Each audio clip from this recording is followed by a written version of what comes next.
A ver esto. Ya lo tienes. Voy a probar aquí estas cosas que hace Zoom que otras plataformas no hacen. A ver si os veo. Os tengo ahí arriba. Vale, más o menos os veo. Tengo muchos comandos. Vale, aquí. Perfecto. Ok, voy a ver el chat.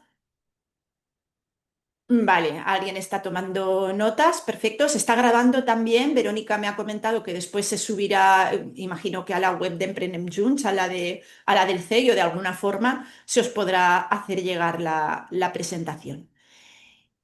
Empezamos, ya que tenéis todos ya vuestras IAs grabando y demás, podemos empezar.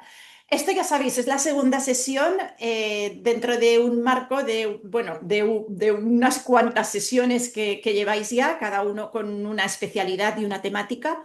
Esta es de rendimiento profesional. Yo trabajo en rendimiento profesional y de equipos. La semana pasada vimos los principales problemas o retos a los que nos enfrentamos cuando trabajamos en equipo.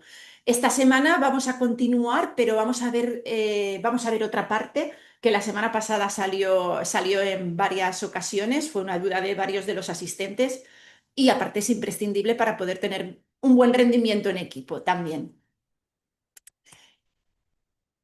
Aquí, esta imagen hace referencia a cómo empezamos la semana pasada. Al hablar de rendimiento en equipo, hablamos de cómo nos pasamos el testigo, ¿no? Cuando estamos trabajando en equipo, estamos constantemente lanzándonos el testigo como si estuviéramos en una carrera, sobre todo cuando delegamos, pero también cuando interrumpimos a algún compañero. Por ejemplo, le estamos pasando un testigo, ¿no? Solucióname esto. Entonces quería seguir con la analogía de la carrera, pero la historia con la que quería empezar es una historia de Apple en sus años de crecimiento, cuando estaba en pleno crecimiento. Cuentan que Steve Jobs entraba todas las mañanas al departamento donde estaban los ingenieros con 10 ideas brillantes, con 10 ideas que se le habían ocurrido todas las mañanas más o menos a primera hora, irrumpía en el laboratorio de los ingenieros para lanzarles ideas que se le habían ocurrido. De una media dicen que lanzaba como 10 ideas al día. Hasta que un día uno de los ingenieros le plantó cara, entre comillas, tuvo la confianza para hablar con él y decirle que cada vez que hacía eso estaba rompiendo el foco de todos los ingenieros que se quedaban ya todo el día pensando en esas 10 ideas que él las lanzaba pues haciendo honor a su carácter y a lo que le llevó al éxito que tuvo, pues su creatividad y su capacidad de innovación, pero realmente estaba saboteando el trabajo de su equipo, porque llegaba con esas ideas, les rompía el foco, el equipo se quedaba con el rum rum mental de esas ideas, cuáles podrían poner en marcha, cuáles no, él entraba sin ningún filtro. Entonces, lo que vamos a ver hoy es cómo evitar esto, ¿no? Cómo evitar ponerle la zancadilla a la gente de vuestro equipo. Haciendo referencia a lo que vimos la semana pasada, como os he dicho, estuvimos hablando de trabajo en equipo y vimos las temáticas que más suelen incidir en el trabajo en equipo. Una es la delegación, que normalmente se hace de forma difusa, lo comparábamos a lanzar prompts, ¿no? A cómo con la inteligencia artificial nos estamos currando mucho el escribir, redactar un buen prompt que lo pueda entender para que nos dé exactamente lo que queremos. Y sin embargo, con los humanos, con nuestros compañeros, el prompt normalmente nos lo curramos muy poco. Cuando además se necesita ser más cuidadoso con la comunicación porque estamos hablando con humanos que además de tener que entender bien el mensaje y tener que tener muy claro lo que tienen que hacer y lo que no, también llevan su carga emocional y todas las circunstancias que les pueden haber pasado durante el día. Entonces, vimos delegación y vimos también el tema de interrupciones, que es un gran hit en las empresas. Mi experiencia es algo que me piden absolutamente todos, cómo hacer para reducir el volumen de interrupciones. Y luego estuvimos con Ángel, que es el project manager de Aberbian, y él nos contó cómo funcionan en su empresa, que funcionan como un reloj suizo, para hacer que en el día a día todo eso que yo teóricamente expliqué, pues luego cuando vienen las semanas de trabajo real, el papel todo lo aguanta, pero luego cuando te pones a trabajar es más difícil, ¿no? Hacer frente o aplicar esa teoría.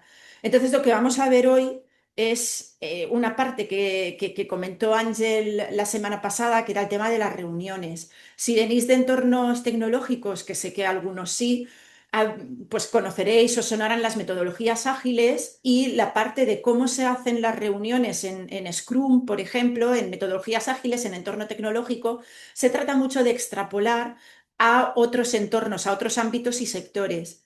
Lo que pasa es que si no eres súper metódico, suele ser un poco pérdida de tiempo o ir con una rueda cuadrada, ¿no? Tratar de utilizar algo que funciona muy bien en una metodología, saltarte la metodología y ir solo a aplicar la parte de reuniones. Entonces yo hoy os voy a comentar las premisas básicas para que las reuniones funcionen bien, siendo las reuniones también uno de los grandes hits en el trabajo en equipo. Una de las principales quejas que tiene casi cualquier profesional es: me invitan a reuniones en las que no pinto nada, o se alargan mucho, o no salimos con nada claro, simplemente nos hemos reunido a hablar. Y tiene un impacto muy grande, porque en una reunión no estás bloqueando el trabajo de una persona, estás bloqueando el trabajo de 3, 5 o incluso 10 personas que han ido a esa reunión. Y además del coste de la reunión en sí, pues si la reunión ha sido 1 hora y la multiplicamos por 10 personas, son 10 horas que se han ido al aire, está también el coste de oportunidad, ¿no? Que han dejado de hacer esas personas para atender esa reunión. Así que las reuniones deberían ser momentos de alto impacto, de alto rendimiento, si no, no tienen ningún sentido. Casi cualquier cosa se puede resolver sin necesidad de una reunión, así que solo haremos una reunión cuando realmente tenga impacto. Os muestro en esta tabla, todavía no están las soluciones, pero algunos de los propósitos o las temáticas más habituales en reuniones. Y vamos a ver si se podría resolver sin necesidad de una reunión. Temas recurrentes para convocar una reunión. Reuniones de alineación o de estatus. Y además suelen ser semanales, atendiendo a esas metodologías ágiles a las que queremos imitar. Pero realmente, si necesitamos una reunión semanal para alinearnos, algo estamos haciendo mal. La alineación no puede venir de vernos todos 1 hora a la semana o media hora a la semana o lo que sea. La alineación tiene que venir de que hay un trabajo bien estructurado, cada uno sí tiene que saber lo que tiene que hacer, qué nivel de autonomía tiene para tomar decisiones, qué nivel de autonomía no tiene y tener una visión clara de dónde está cada uno. Entonces, si convocamos reuniones para alinearnos cada semana, no digo que de entrada esté mal, pero tienen que estar bien hechas y tiene que tener sentido. Si el resto está roto y queremos solucionar una reunión, no va a funcionar. Para recoger feedback también ocurre el convocar una reunión para que me contéis cómo os ha ido el proyecto. Esto también viene, bueno, de metodologías ágiles y de la teoría de la gestión de proyectos, cerrar un proyecto y reunirnos para recoger feedback. Pues ahí está muy bien. Hemos cerrado un proyecto y ya sabemos lo que tenemos que valorar. Pero si es cada 2 por 3 estar reuniéndonos para opinar, se nos va a ir ese tiempo, se va a traducir en dinero tirado a la basura. Para toma de decisiones, y está cuidado porque parece muy correcta, pero realmente las decisiones tendrían que estar en manos de una persona. No todas en la misma persona, pero tomar una decisión, y esto lo comentamos la semana pasada también, a veces se deja que debata la gente y la última palabra la tiene que tener una persona. Tiene que haber otras personas, otros profesionales que aporten información para que esa decisión se pueda tomar. Pero en cuanto la decisión está en manos de varias personas, es cuando parece que tengamos que ser democráticos, votar todos, ver cómo deshacemos las diferentes perspectivas, ¿no?, que pueda haber entre ellos. Urgencias, avisos, reuniones. Bueno, si realmente es una urgencia, quizás sí se tenga que hacer una reunión de emergencia, ¿no? Pues digamos, por ejemplo, cuando ocurrió el apagón, por ejemplo, pues igual sí que tienes que hacer una reunión en ese momento con el equipo, parar todo lo que tienes que hacer y tratar cómo vamos a seguir trabajando el resto del día, ¿no? O cómo afrontamos esa situación de emergencia. El tema está en que tenemos que tener muy claro que emergencias pasan 2 al año, poco más. Reuniones de seguimiento, bueno, el propio nombre lo dice, o reuniones para aclarar dudas o información que también se dan mucho. Entonces, ¿está mal hacer este tipo de reuniones? En principio, ni sí ni no. Está mal cuando tratan de suplir algo que no está funcionando bien. Y entonces convoco una reunión porque no sé cómo tomar la decisión. O convoco una reunión porque no sé cómo va el equipo. No sé en qué está cada uno. Entonces ahí está mal, porque realmente tú tendrías que tener visibilidad de cómo está el equipo. O tendrías que tener información para tomar la decisión sin tener que molestar a 5 personas en un momento dado. Es también cuando todo eso funciona y lo que quieres es revisar o estás ante una determinada decisión que es mucho más compleja o tiene más impacto. Entonces vamos a ver cuando están mal, cuál suele ser la causa que hace que convoquemos esa reunión y que tendría que solucionarse la causa, no tanto la reunión. Que sí que está bien aprender a hacer reuniones buenas, pero lo importante y lo interesante es identificar la causa y curarla. Yo siempre digo, si no estabais la semana pasada, que normalmente los problemas de productividad y de rendimiento no son problemas, son síntomas. El problema está detrás oculto. O sea, si tenéis el problema de interrupciones, la interrupción no es el problema, la interrupción es el síntoma. El problema es que la persona no tiene bastante información, que le da miedo tomar decisiones.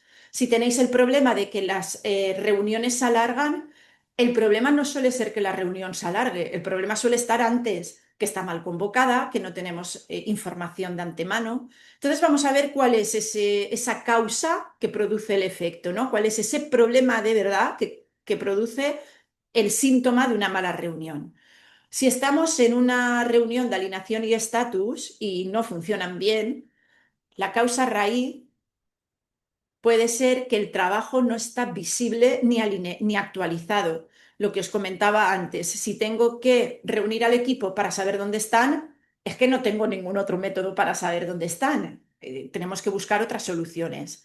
Aquí, como bien nos proponía la semana pasada Ángel, el tener un tablero Kanban, que es muy sencillo, es quién está haciendo qué, un tablero en el que pones todo lo que está por hacer, los to-dos que está por hacer, todo lo que está doing, lo que se está haciendo, todo lo que está bloqueado y todo lo que está ya realizado. Entonces, cuando tú miras la columna de lo que está doing, lo que se está haciendo, y cada tarea que se está haciendo lleva el nombre del responsable, tú puedes ver cuánta gente está sobrecargada de trabajo, cuántos están bloqueados. Son tableros muy sencillos.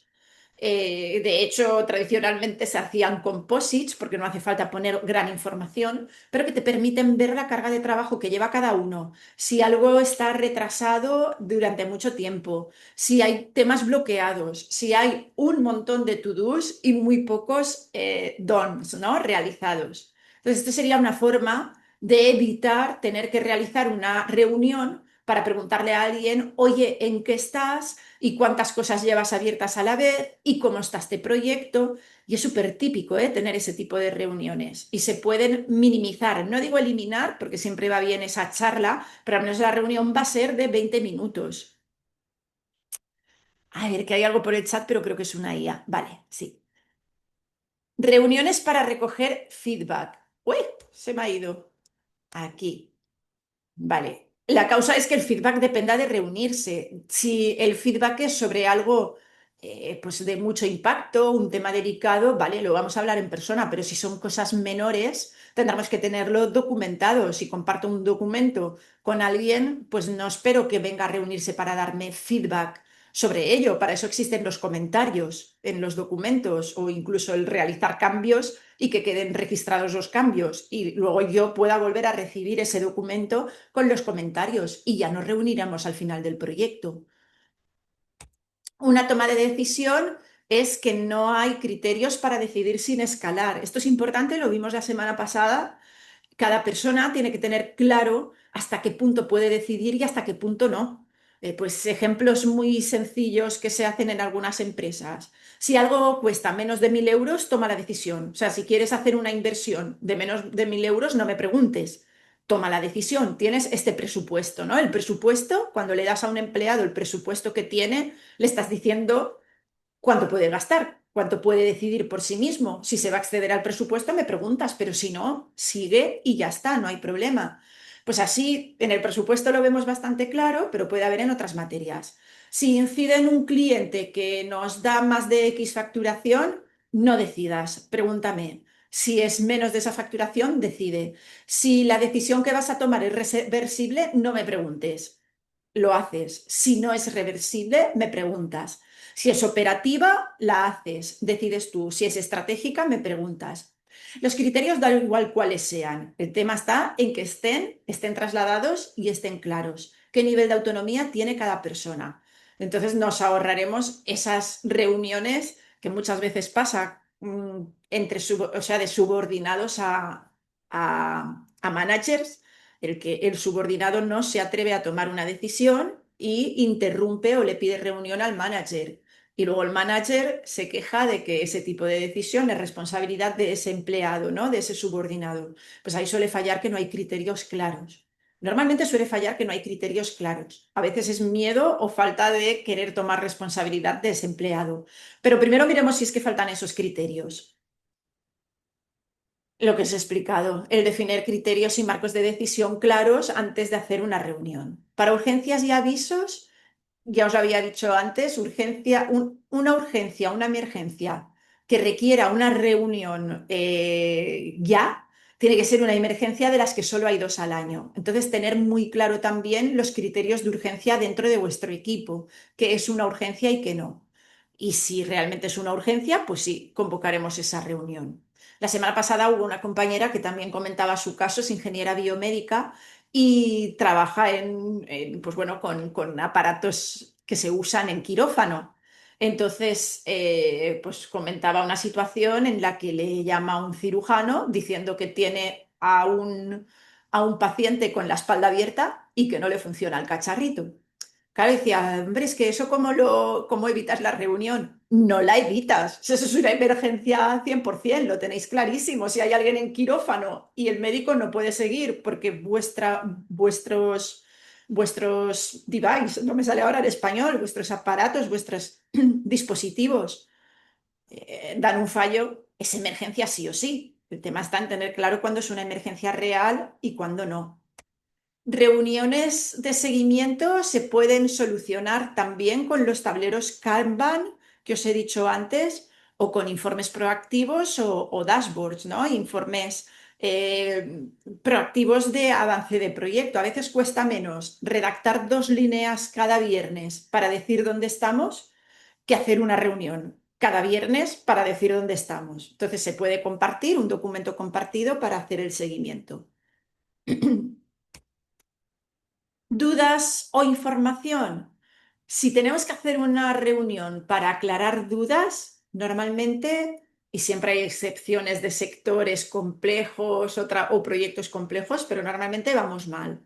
Las dudas y la información tienen que resolverse con información que está accesible, y más hoy en día con la inteligencia artificial. Me comentaba un cliente hace poco, es una empresa tecnológica, ya sabéis que los desarrolladores pues documentan absolutamente todo, tienen todo documentado. Cuando hay un bug, un error, documentan para que el resto del equipo sepa cómo solucionarlo. Y él me comentaba, tenemos tantos manuales y tanta documentación que al final no nos sirve de nada. Y acabamos haciendo una reunión o interrumpiendo porque es que es inviable buscar. Ostras, pues como empresa tecnológica que son, tener un agente IA, que tener todo eso cargado en una inteligencia artificial interna que te permita hacer búsquedas fáciles es un paso. Te puede evitar. Obviamente cuesta, también hay que dedicarle un tiempo, pero bueno, se puede realizar cuando el problema es el gran volumen de información, como era el caso de esta empresa. Y bueno, la solución es eso, tener un wiki, un apartado de FAQ, documentación breve y accesible y bien estructurada para que no nos pase eso, ¿no? De, oye, ¿y dónde lo busco si hay tanto? Tenía preparado para vosotros un ejercicio ahora. Lo que no sé es hasta qué punto podéis participar. Decídmelo, por favor, si hay gente que puede participar en el ejercicio y si no, sigo con la parte teórica. Podéis escribirlo por el chat eh, o un emoji arriba si podéis participar en una simulación de una reunión.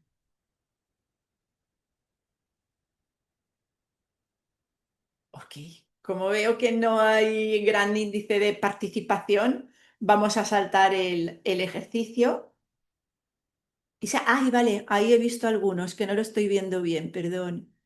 Vale, Diego dice que sí que puede participar. Lo que pasa es que una reunión con Diego y conmigo, sí no los veo a todos, perdón. No sé si alguien más habrá, habrá levantado mano. Si nos importa volver a hacer para ver si somos por lo menos tres. Vale, vale, pues oye, vamos a hacerlo. Y el resto, por lo menos como oyentes, lo pueden hacer. Está MC, que no sé si será Mari Carmen. Es que no sé levantar la mano, no pasa nada. Perfecto, me lo has dicho por chat, queda más claro. Mari Carmen, Diego y Ana pueden. ¿Ves? Me he inventado el nombre, pero lo he acertado. Estupendo, pues vamos a hacerlo. Yo participo también, ¿eh? Os cuento cómo va el ejercicio. Ahora os bajo abajo, no os voy a poder ver. El contexto, el ejercicio es que vamos a hacer una reunión y vosotros sois el equipo directivo de una empresa. Pues está el director financiero, el de marketing, el de ventas. Sois el equipo directivo, da igual quién sea cada uno. Yo soy la project manager, ¿vale? Y tengo toda la información, soy la que propone la reunión por unas problemáticas que os voy a comentar. Y vosotros sois el equipo directivo que tiene que hacer la reunión conmigo para dar solución. El objetivo es eso, dar solución, definir qué se hace, asignar responsable y tener el siguiente paso claro. Algo que no suele pasar en las reuniones, que es que todos salgamos teniendo claro cuál es el siguiente paso. El primer tema que os lanzo y que vamos a tratar es que tenemos un cliente enfadado. El cliente es enfadado porque en la última entrega había muchos errores y ha perdido la confianza en nosotros o por lo menos en el proyecto. Y el segundo tema que os lanzo es que llevamos un proyecto retrasado de ya más de 2 semanas de retraso. Y eso empieza a impactar ya en algunos departamentos, en algunas personas y en algunos clientes que también se van a retrasar por culpa del retraso en este proyecto. Entonces, las reglas, podéis preguntar, yo tengo la información, trabajad como en una reunión real y de entrada no tenéis más contexto. Esto es lo que os he comentado. El tema uno y el tema 2. Quiero tratarlo con vosotros. Tenemos 5 minutos. En 5 minutos es imposible que hagamos una reunión real. Lo único que quiero ver es cómo empieza la dinámica para ver cómo hacemos las reuniones, ¿no? O sea, ¿ha quedado claro? ¿Alguien tiene alguna pregunta?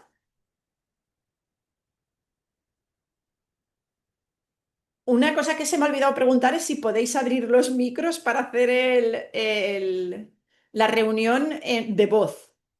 Sí. Sí, vale, gracias, Mari Carmen. ¿Qué es lo que hay que hacer exactamente? Hay que estructurar la reunión, hay que poner...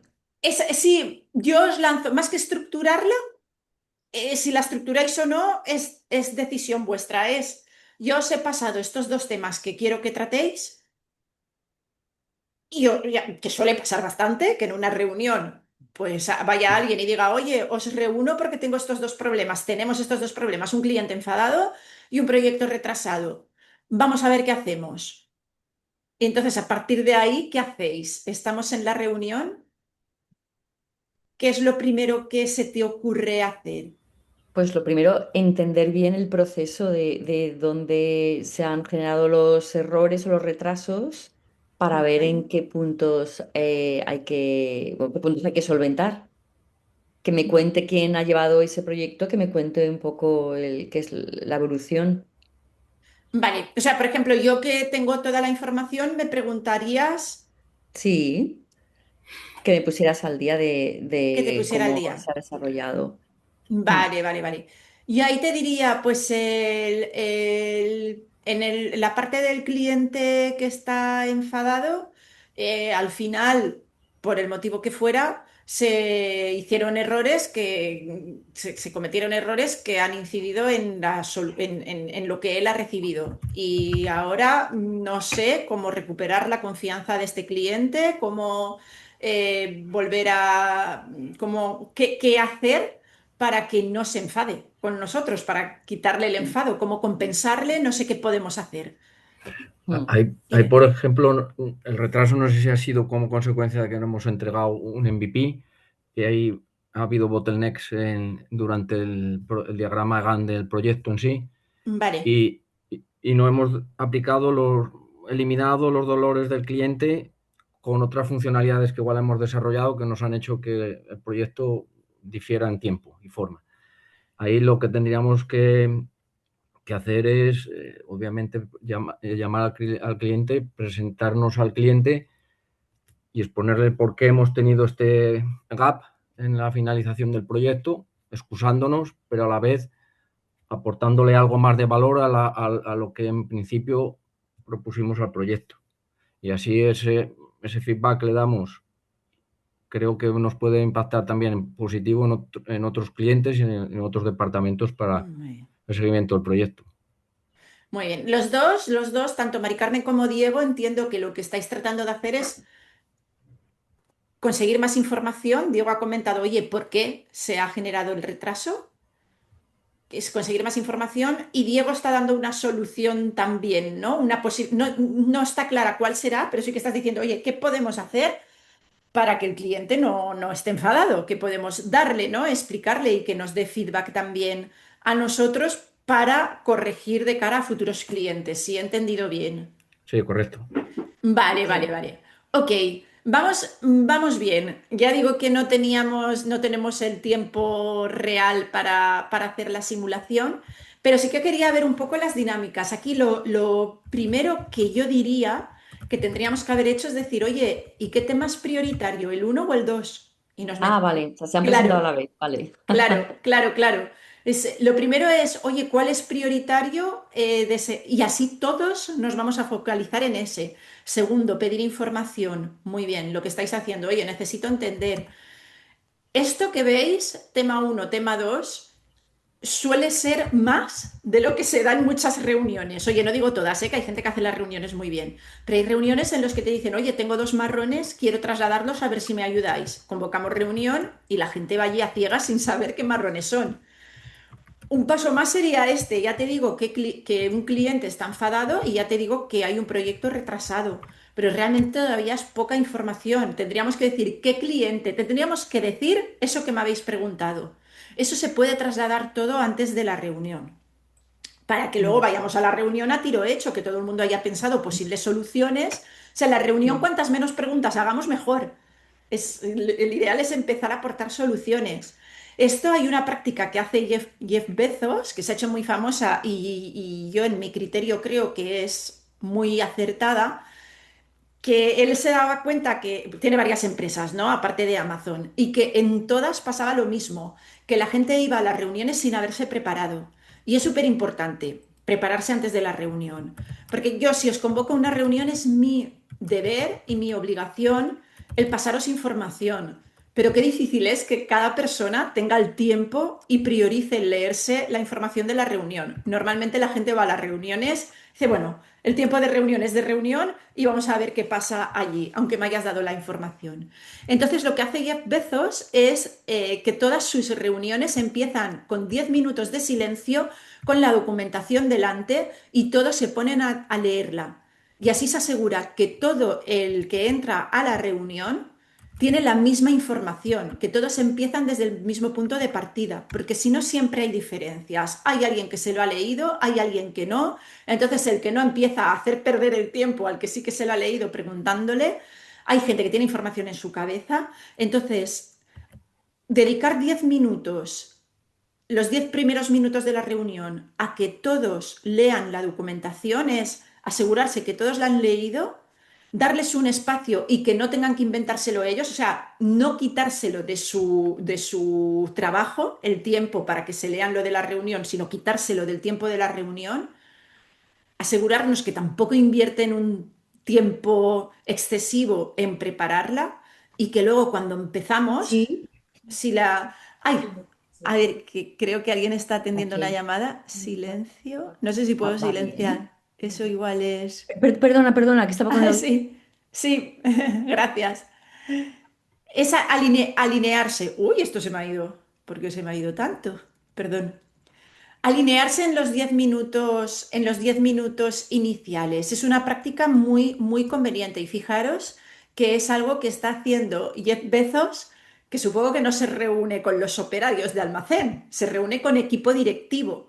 Incluso con ese equipo directivo, que imaginamos que todos deben ser bastante buenos y tener unos salarios bastante elevados, necesita dedicar esos 10 primeros minutos a que la gente se prepare la reunión. Esa es una parte importantísima, que todos los que vayan a la reunión se la hayan preparado. Y casi, casi la única forma de asegurarlo es especificando el tiempo y que sea para todos igual. Porque si no, habrá gente que se la ha preparado durante una hora y habrá gente que se la habrá preparado durante 0 minutos. No habrá sacado su tiempo para preparar la reunión. Luego la reunión va mucho más ágil.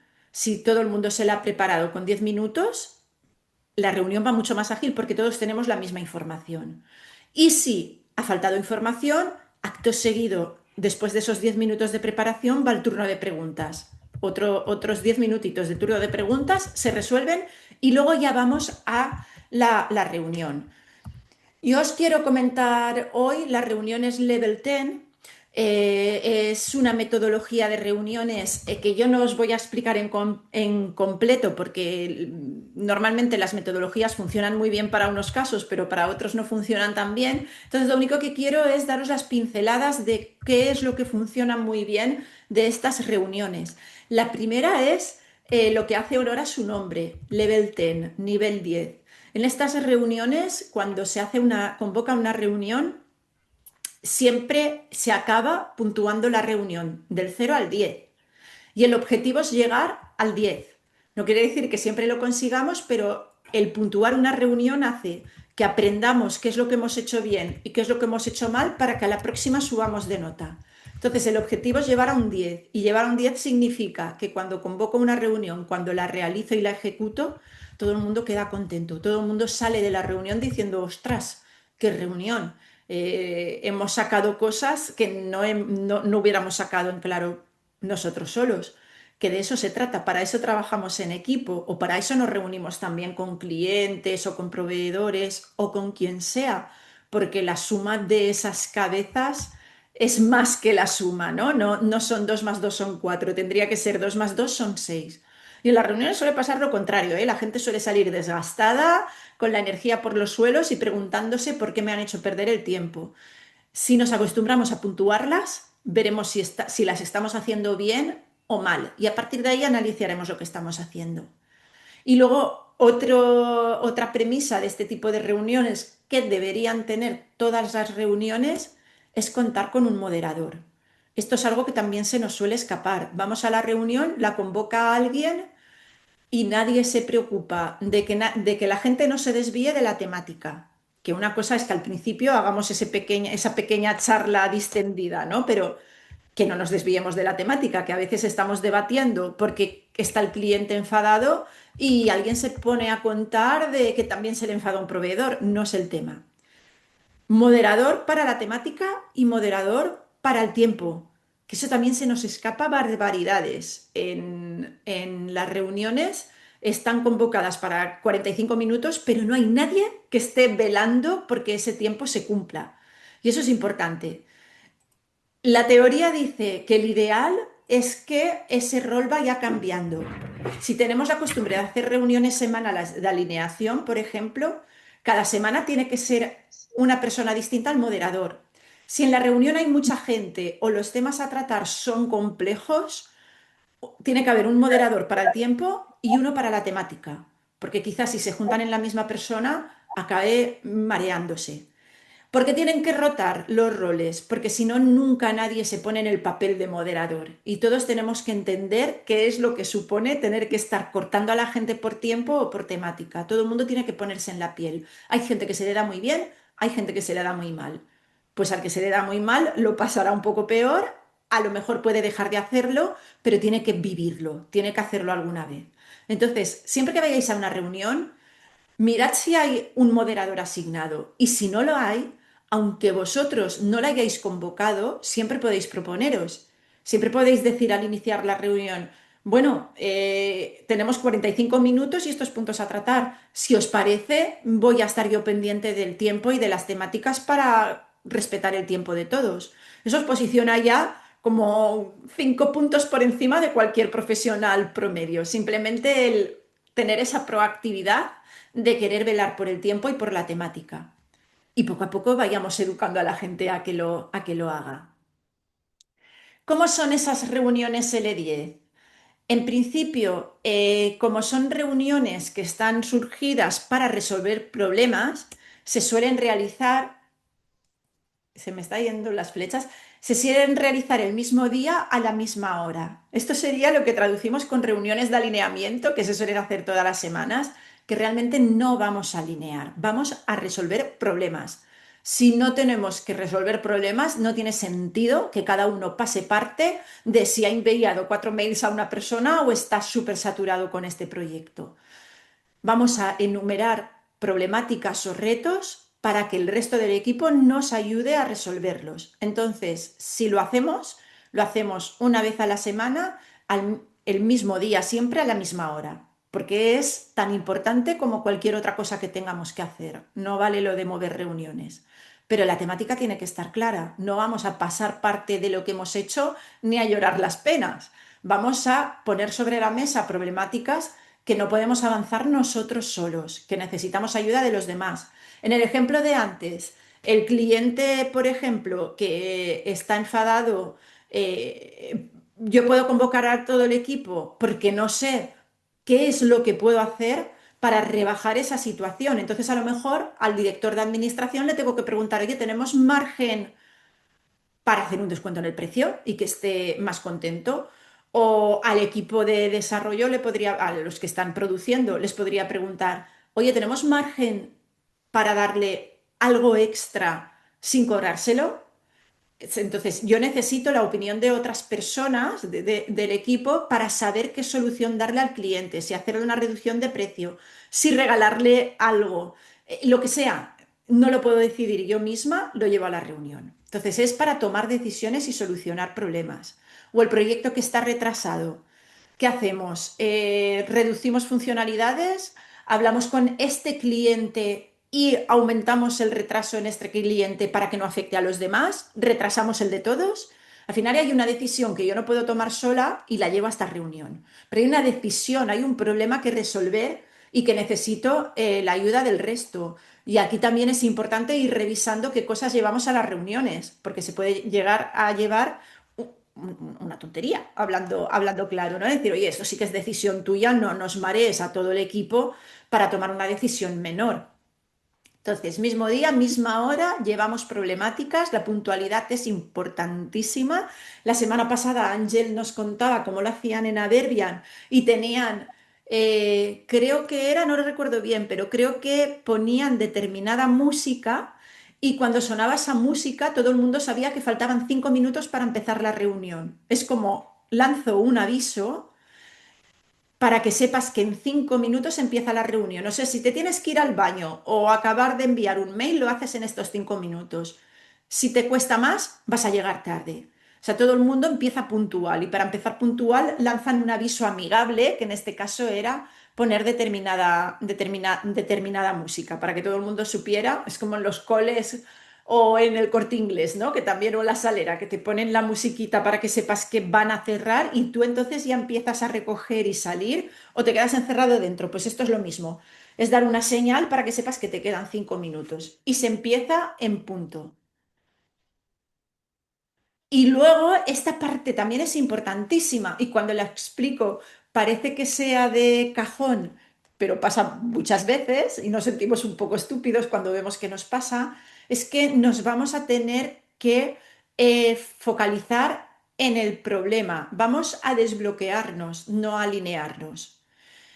Y muchas veces nos enfocamos en lo que sentimos o lo que interpretamos. Empezamos en una reunión a contar, porque nos encanta desahogarnos y es lícito también, pero en vez de contar que tenemos a un cliente enfadado, empezamos a contar, y claro, eso me supuso que después me fui a casa con un cabreo y luego con el otro no sé qué, y empezamos a divagar mucho y nos olvidamos que estamos tratando de buscar una solución, no de contar todo lo que nos ha pasado. Entonces, objetivo, desbloquear, no alinear. El objetivo es desbloquear, ayudar a nuestro compañero a que se le desbloquee la problemática que tiene. ¿Cómo se hacen en la realidad esas reuniones? Se empieza contando una victoria, que esto nos lo comentó Ángel la semana pasada también, que ellos también empiezan las reuniones contando algo bueno que ha pasado durante esa semana. Si no lo encontráis en el ámbito profesional, pues del ámbito personal, pero se empieza contando brevemente oye, pues cerré un cliente o tenemos un día de fiesta. La semana pasada hubo un día de fiesta y lo disfruté mucho o acabé todo lo que tenía planificado realizar. ¿Por qué se empieza contando una victoria? Esto es un neurohack que están ahora muy de moda. Se empieza contando una victoria porque así ya elevas el estado de ánimo de la sala. Como vamos a resolver problemas, si nos vamos de lleno a contar problemas, es muy probable que acabemos todos contando nuestras penas, las quejas y demás. Entonces, tenemos que ver el problema como un reto que tenemos que resolver, no como un problema en el que tenemos que quedar llorándonos. Y una cosa que ayuda a eso es empezar hablando de algo positivo. El cerebro es muy fácil de engañar, es bastante fácil de engañarlo y cuando tú piensas en algo positivo, automáticamente tu cerebro empieza a buscar más cosas positivas. Con lo cual, si yo te lanzo un reto como tenemos un proyecto retrasado, si tú ya estás en una mentalidad positiva, vas a ver más oportunidades para resolverlo.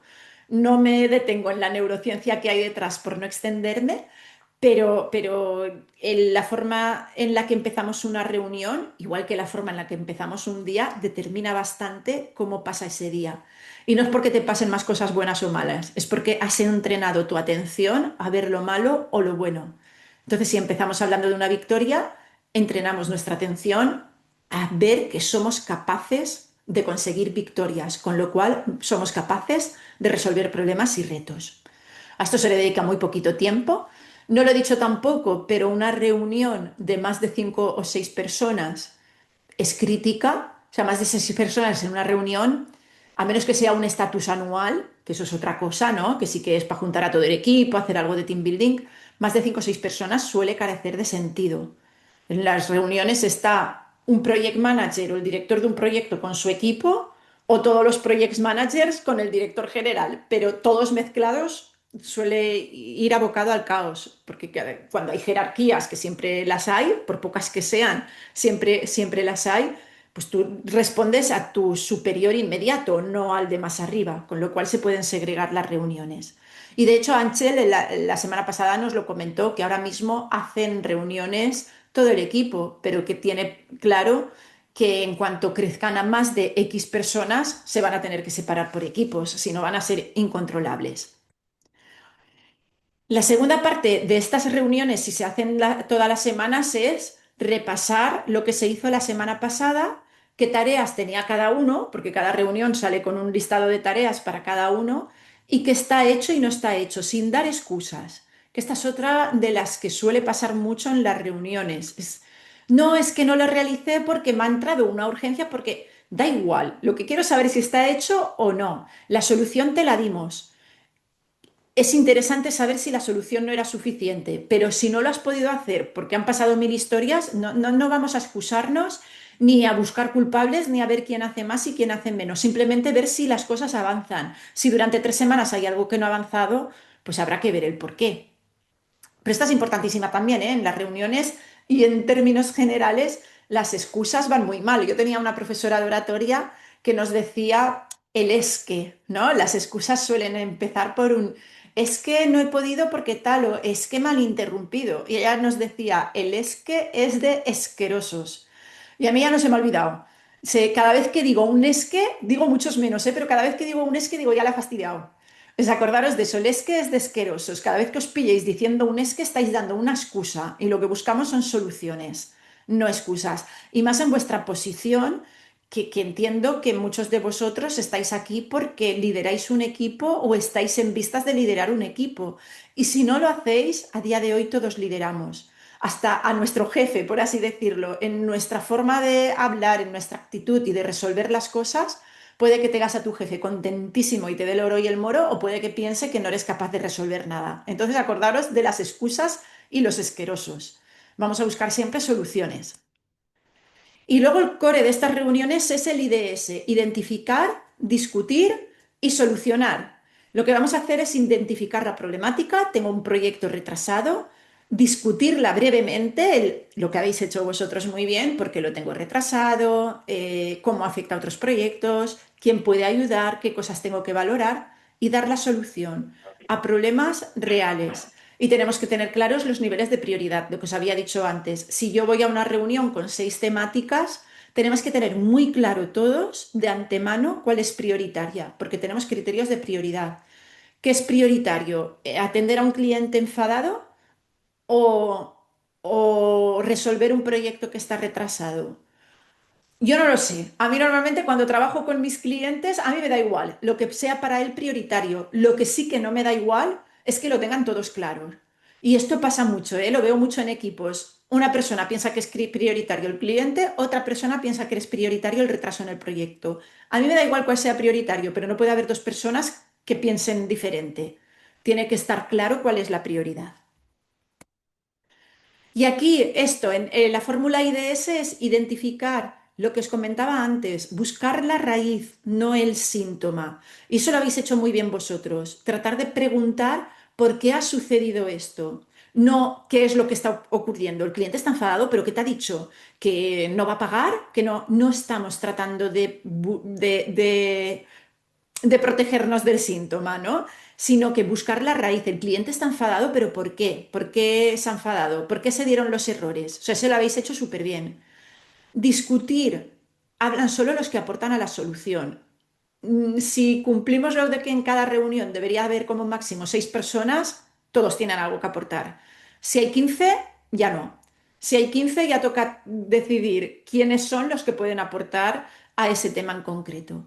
Y luego solucionar, salir con una tarea en concreta para alguien. En el caso del cliente enfadado, podría ser, pues Marta, como project manager, va a tener que llamar al cliente y decirle que le proponemos dos propuestas, le proponemos dos vías para pues, mejorar la calidad de servicio, que te lo rehacemos sin coste y además te regalamos algo o que te reducimos el precio. Pero yo tengo claro que salgo de esa reunión sabiendo qué tengo que hacer con ese cliente, una tarea, llamarle, redactar un informe o a lo mejor es el equipo de producción el que sabe que tiene que producir algo, ¿no? Una funcionalidad adicional. Pero tiene que salir de la reunión cada uno sabiendo lo que tiene que hacer después. Si no, la reunión no ha servido prácticamente de nada. Si yo después de la reunión salgo y no sé qué tengo que hacer, ¿qué es lo que hemos hecho en la reunión? No tiene mucho sentido. Vale. Aquí tenía otra vez el ejercicio para después de conocer cómo funcionan las reuniones volver a hacerlo, pero en esta ocasión sí que me lo voy a saltar porque ya lo hemos ido explicando y como habéis hecho cosas muy bien en la reunión anterior, creo que no va a hacer falta, que en 5 minutos como mucho lo que haremos será priorizar, ¿no? ¿Cuál de esas dos temas sería más importante? Y el cierre, lo que os comentaba antes, una reunión se cierra con el resumen de las nuevas tareas y con puntuar la reunión. Si la puntuación es menos de 7, hay que empezar a mirar qué está pasando, si es que hemos perdido mucho tiempo en divagar. Hay inteligencias artificiales ya que además de grabar la reunión, como estamos haciendo ahora, para después transcribirla, también te la valora, también te empieza a identificar quién ha participado y quién no, quién debería haber participado y quién no, cuándo nos hemos desviado de tema. Hay inteligencias artificiales que hacen esto y empieza a ser interesante también para entrenarnos, ¿no? Para, oye, yo le pongo los parámetros, yo solo he trabajado con algún cliente con inteligencia artificial, el definir los parámetros, primero ir yo a ver esas reuniones para mejorarlas, pero luego salirme yo y que sea esa inteligencia artificial la que dé un reporte de esta persona tendría que haber aportado y no ha aportado, este se ha puesto a hablar de temas personales, este se ha focalizado en el síntoma y no en la raíz del problema. Y entonces con ese informe tú puedes empezar a, todo el mundo lo lee y, oye, se han puesto que Marta se ha focalizado en el síntoma o se ha quejado mucho, pues yo sé que la próxima reunión tengo que mejorarlo. Son inteligencias artificiales para entrenar. O sea, lo que vendría haciendo yo, pues que te lo puede hacer una inteligencia artificial y en mi opinión es muy beneficioso porque yo no puedo entrar en 10 reuniones de un equipo. Puedo entrar en 2, pero en 10 no. La empresa no sufragaría ese coste y no. Entonces está bien que yo entre en 2 y que luego se quede una inteligencia artificial mejorando las reuniones. Y bueno, aquí cambiamos de tercio y esto lo paso haciendo mucha referencia a una petición de la semana pasada y voy a hablaros de una habilidad invisible y que además yo veo tanto en mis clientes que lo tengo que poner sobre la mesa cada vez que pueda, cada vez que me dan la oportunidad como hoy. Una habilidad invisible que solemos exigir a nuestros empleados, sobre todo cuando somos managers, pero no la miramos en una entrevista de trabajo, por eso digo que es invisible, no se ve en un currículum, no la solemos poder poner. Y esa es esa habilidad a la que yo me dedico, a la de ser productivo, a la de organizarte bien, a la de saber sacar el trabajo adelante sin desgastarte. Hoy no lo he dicho porque lo dije la semana pasada, pero la definición de alto rendimiento, la que yo trabajo, es conseguir los mejores resultados con el mínimo esfuerzo. O sea, no se trata de que podamos hacer más cosas en menos tiempo. Eso normalmente suele llevar al estrés. Se trata de que consigamos lo que de verdad importa conseguir, agotándonos lo menos posible. Y para eso hay técnicas, hay estrategias, hay técnicas operativas, que es lo que vamos a ver hoy sobre todo, y hay una capa de neurociencia que es la que avala todas las estrategias y operativas que os voy a comentar.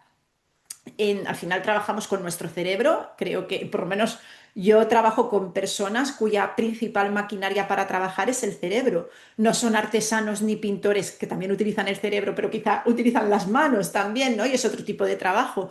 Yo trabajo con personas que utilizan su cerebro. Entonces, saber cómo funciona ese cerebro nos viene muy bien para utilizarlo a nuestro favor y agotarnos poco. Ese es siempre mi mayor claim, ¿no? Y mi mayor obsesión, que consigamos lo que tenemos que conseguir sin caer en estrés, sin caer en agotarnos, que sea en el mínimo esfuerzo posible. Entonces, esta habilidad la solemos pedir y a mí me vienen muchos clientes, normalmente mandos intermedios, que vienen a comentarme de, oye, es que mi equipo les pides algo y luego no se lo han anotado, se les olvida o no priorizan bien o no. Pero claro, es que en la entrevista de trabajo nadie pregunta si tienes esta habilidad. En el currículum tampoco aparece, pero es una habilidad que damos por sentado que todo el mundo tiene que tener. Y no todo el mundo la tiene, ¿no? Se ha preocupado de desarrollarla. Hay gente que sí, hay gente que más, menos, y hay gente que tiene graves problemas o serios problemas para planificarse o para priorizar o para organizarse el día o para mantener el foco y no dispersarme y caer en la multitarea. Entonces, esta habilidad es la que vamos a ver ahora, para que la podáis aplicar para vosotros mismos, pero también que podáis formar a vuestro equipo, que le podáis decir a vuestro equipo. Yo he trabajado en empresas en las que mi líder en ese momento sí que me lo decía: Marta, mira, si haces las cosas así, igual te va mejor. Pero se nos escapa, ¿no? Dar ese tipo de formación, que es lo que se considera soft skills más que hard. Y esta es importante porque la presuponemos y la exigimos, pero nunca validamos si la persona la tenía. Entonces, por lo menos validarlo en una entrevista de trabajo si es que va a ser importante. Os voy a hablar de un sistema que yo llamo café más cierre. Es un Frankenstein. En productividad hay en varias metodologías, a lo mejor algunas suena: Getting Things Done, conocida también como GTD, ZTD, Autofocus. Hay diversas metodologías. Yo no suelo ser muy partidaria de las metodologías cerradas porque bueno, sirven a la gran mayoría, sirven a muchas personas, pero cada persona somos un mundo. A mí me ha tocado trabajar con personas que tienen TDAH. Entonces, claro, a esta persona, ¿yo qué le voy a decir? Tírate una hora de concentración profunda. Pues si eres TDA, ¿cómo vas a concentrarte si este es tu principal problema? Son neurodivergentes. Y cada uno tiene su tipo de trabajo, aparte de características psicológicas, también un tipo de trabajo. No es lo mismo alguien que trabaja en proyecto y que necesita estar varias horas concentrado sin que le interrumpan para sacar adelante el proyecto, que sería un perfil creador, que alguien que trabaja en, por ejemplo, atención al cliente, que no le pidas que esté 2 horas concentrado porque está todo el día sonando el teléfono y es un perfil solucionador. Entonces, lo que os voy a comentar, este sistema es una mezcla de lo que mejor funciona o funciona un poco mejor en términos universales de cada una de las metodologías. Es un Frankenstein, es coger de GTD una cosa, de ZTD otra, de tal, de autofocus y lo que funciona, lo que yo en mi experiencia veo que funciona mejor en todo, en cualquier tipo de perfil, pues unirlo. Y para que os acordéis, pues con el acrónimo este, café más cierre. Entonces, la C primera viene de capturar, de escribir absolutamente todo lo que llega a tu cabeza, sea como sea que llegue. Porque se te ha ocurrido una idea que te gustaría aplicar en el trabajo, porque te has acordado de una tarea que tenía que hacer, porque el compañero me ha interrumpido para decirme que le mande el informe al cliente X. Nos llegan información de cosas que tenemos que hacer por un montón de medios. La única forma de que eso no se olvide y no sature es capturarlo todo. Ahora luego lo desarrollo mejor, que me estoy adelantando. La A viene de ajustar, de limpiar el sistema. O sea, si yo he escrito todo, luego tendré que revisarlo, ¿no? Y hacer algo con ello. Después lo desarrollamos. La F de focalizar, de elegir muy bien qué es lo que tengo que hacer. La E de efectuar, que esta es una parte importantísima que la mayoría de metodologías se olvida. La mayoría de metodologías están diseñadas para planificarte y organizarte bien, pero luego falta hacerlo, que el plan de la realidad difiere. El mapa, en este caso, no suele ser la realidad. O sea, una de las quejas más recurrentes que escucho yo es si yo me planifico muy bien, pero luego la vida pasa, ¿no? Vienen las interrupciones, viene. Entonces, vamos a ver cómo efectuar, cómo hacer frente al día a día para que lo que he planificado realmente sí que lo pueda hacer. Y luego el cierre, es la parte de cerrar la jornada laboral. Ahora los explico todos. De primera, capturar, como os decía, significa vaciar tu RAM, vaciar tu cabeza. Todo tiene que estar fuera de tu cabeza al momento en el que aparece. ¿Por qué? Pues lo que os decía, si un compañero me pide que haga algo, si se me ocurre que tengo que llamar al veterinario, porque me acabo de acordar, si tengo una lista de tareas que es la que tenía que hacer, todo eso tiene que estar escrito al momento. Si el compañero me interrumpe para decirme, llama a Pepe y dile que su proyecto se va en tiempo, lo escribo inmediatamente, porque si no, primera, y que vais a ver enseguida, es que es muy fácil que se te olvide. Segunda, el cerebro suele recordar y le suele hacer más ruido lo que no está acabado que lo que está acabado. Se llama efecto Zeigarnik, es si tú te quedas con algo ahí en la cabeza, te va a generar mucho ruido y es energía que te va a quitar para hacer otras cosas más importantes.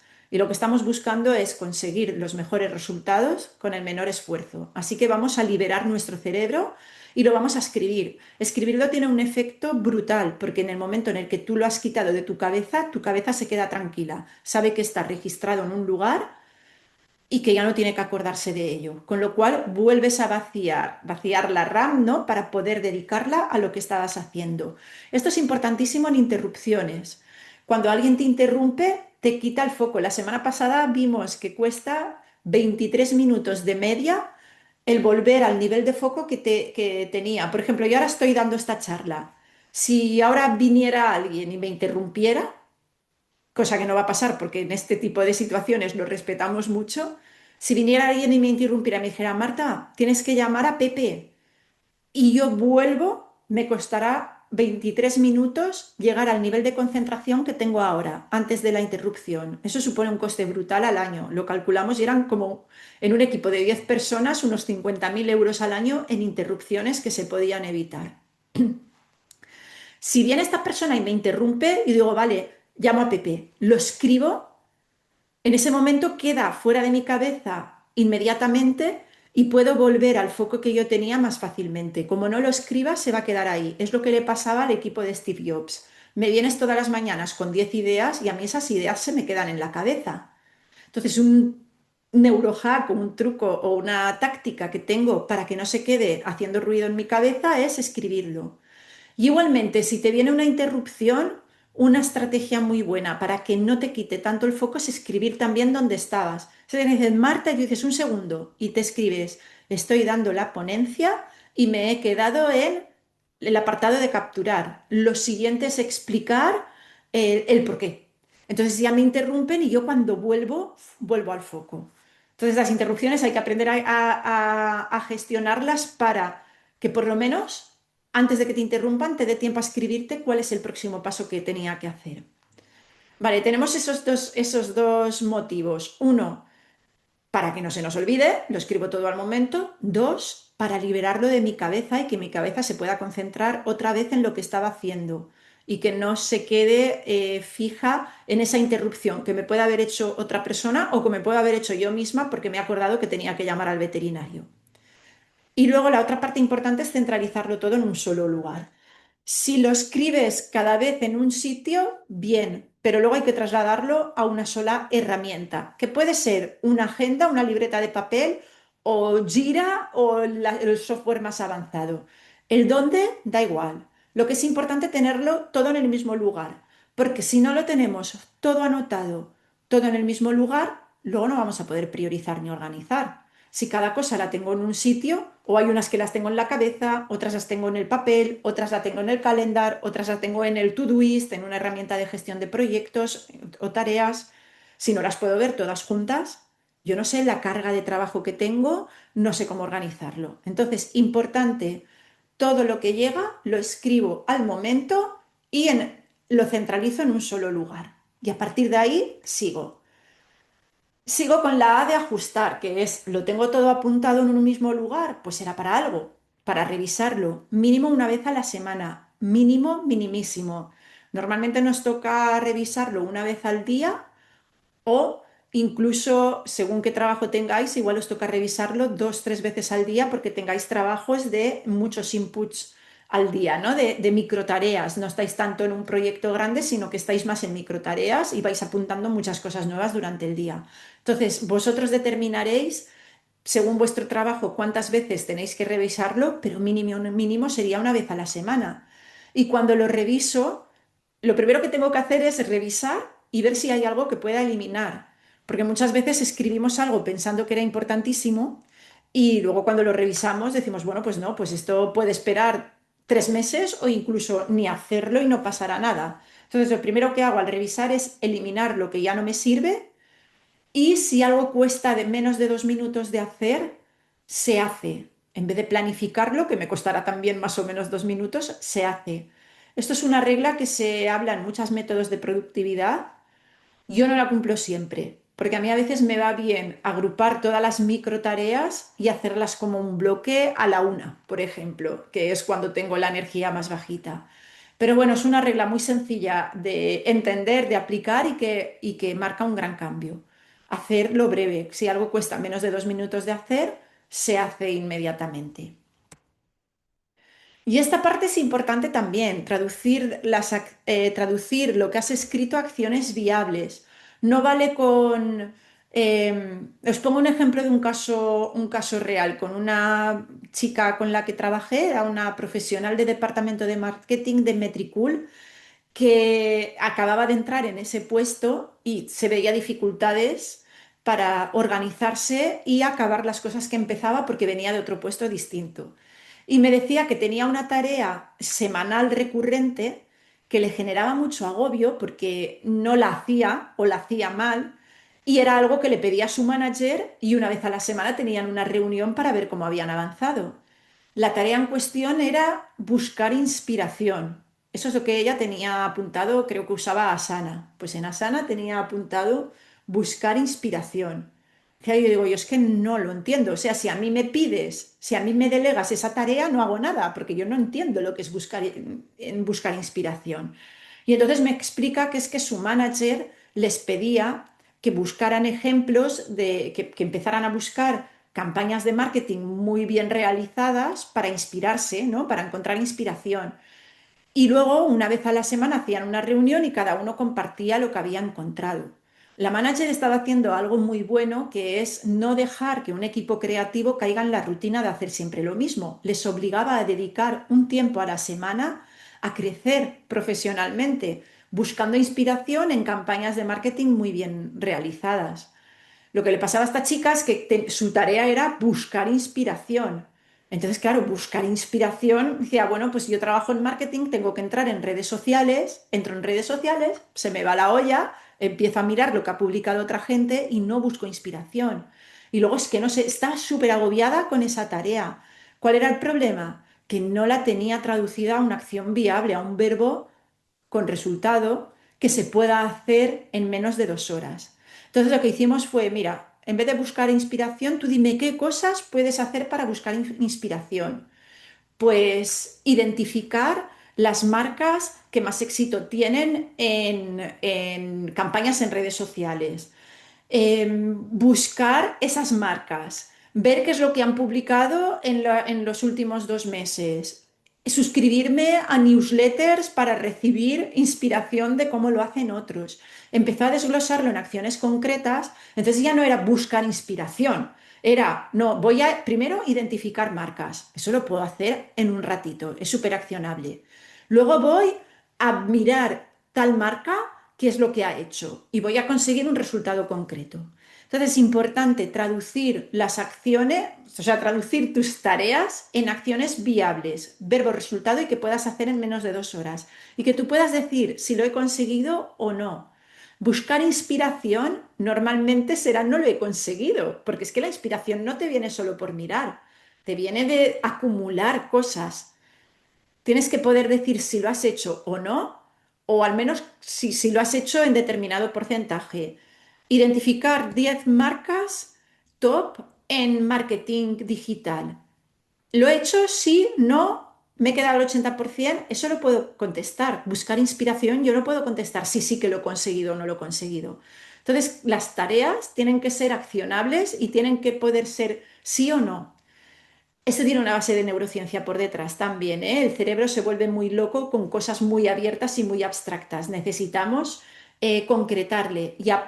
Y aparte de que cuando le concretas le es mucho más fácil meterse en la tarea y evitamos la procrastinación, entre otras cosas, también tenemos ese efecto de TAC, tarea realizada, que nos da dopamina a tope, nos da mucha satisfacción y nos da sensación de logro, que es importantísimo para que trabajemos bien. El tener ahí nuestros truquitos para tener sensación de avance y de logro. Si no, nos pasa como a esta chica de Metricool que estaba completamente ofuscada y encima sintiendo que en esas reuniones no aportaba nada.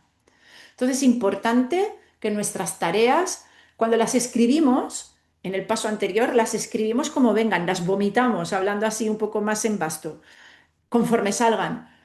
Pero cuando las revisamos, sí que nos tenemos que asegurar de que están traducidas a una acción viable. Vamos a hacer un test. Si seguís disponibles para hacerlo, lo podéis hacer por el chat, ¿eh? Si no queréis abrir micro, voy a ponerme el chat. ¿Por qué no me sale el chat? Ah, perdonad. Aquí, vale. Vale. A ver si estáis disponibles para hacer este test. Es muy sencillo. Yo os voy a lanzar, vais a ver en pantalla acciones, tareas y me decís si están bien definidas o no están bien definidas.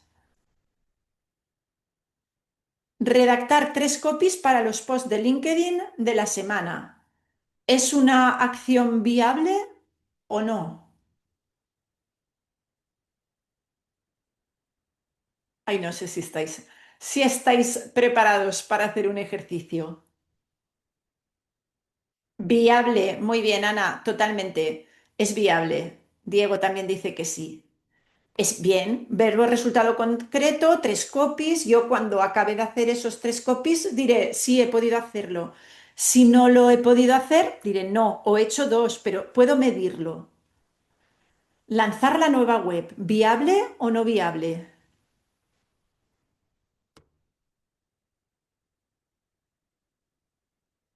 Lanzar la nueva web. No viable. Muy bien, David. Es no viable, es como, no, falta trocear. Muy bien, Ana, me gusta ese concepto de trocear, ya te lo conoces. Habría que detallar, muy bien. No es viable, es como buscar inspiración, lanzar la nueva web es algo tan grande que es como es ponerte en un folio en blanco. Podríamos empezar por redactar el texto de la página de servicios o por definir la estructura de la web, la navegación. Podemos desgranarlo o trocearlo, como dice Ana, de mil formas y en algo que sea accionable en poco tiempo y generarnos esa sensación de avance y logro. Mejorar la productividad del equipo. ¿Viable o no viable?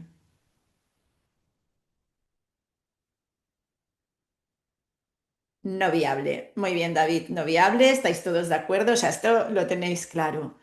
Eso es un propósito de año nuevo, no es una tarea. Podríamos definir una hora de deep focus. Deep focus es tiempo de concentración. Hay empresas, equipos en los que se establece pues de 9 a 10 tiempo de concentración y prohibido interrumpirse.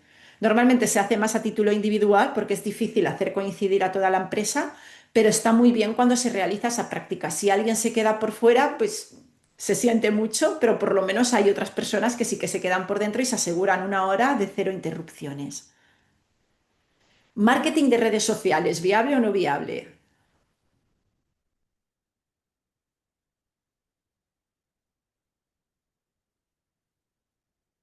No viable, muy bien, David, gracias.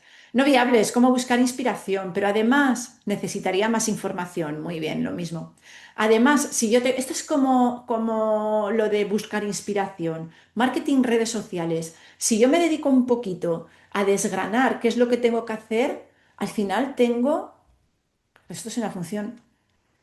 Tengo un proceso, identificar temáticas, definir idea y principal, redactar copies, generar imágenes y dejarlos programados. Si yo me voy de baja o me voy de la empresa, esto es un favorazo para el que viene detrás de mí.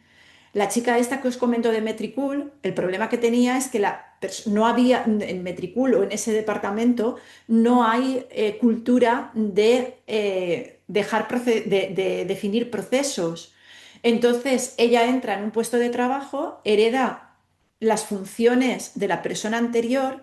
Si la persona anterior hubiera dejado el proceso claro, ella no hubiera tenido ese problema. O sea, si yo en vez de marketing de redes sociales me lo desgrano así, gano 2 cosas. Una para mí, tengo las tareas y puedo hacer una mejor estimación del tiempo que me llevarán, porque yo marketing de redes sociales no sé lo que me va a costar, pero y detrás ya es algo más pequeño, ya lo puedo dar.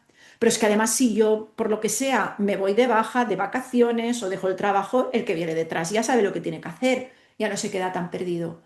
Entonces, es muy conveniente definir un proceso a estos niveles, ¿eh? Ya no digo a un nivel industrial o a un nivel de desarrollo software, pero a un nivel de una función que tienes que realizar a tu trabajo no requiere más que esto. No nos tenemos que pensar tampoco que definir los procesos de todo lo que hago es un faenón de redactar un manual de 20 páginas. Para nada. Solo con desgranarlo ya lo tengo, ya tengo el proceso definido. Si hay un problema o un cuello de botella en alguna de estas partes, enseguida lo identifico. O sea, solo eso ya me resulta súper útil, muy fácil de realizar y muy útil.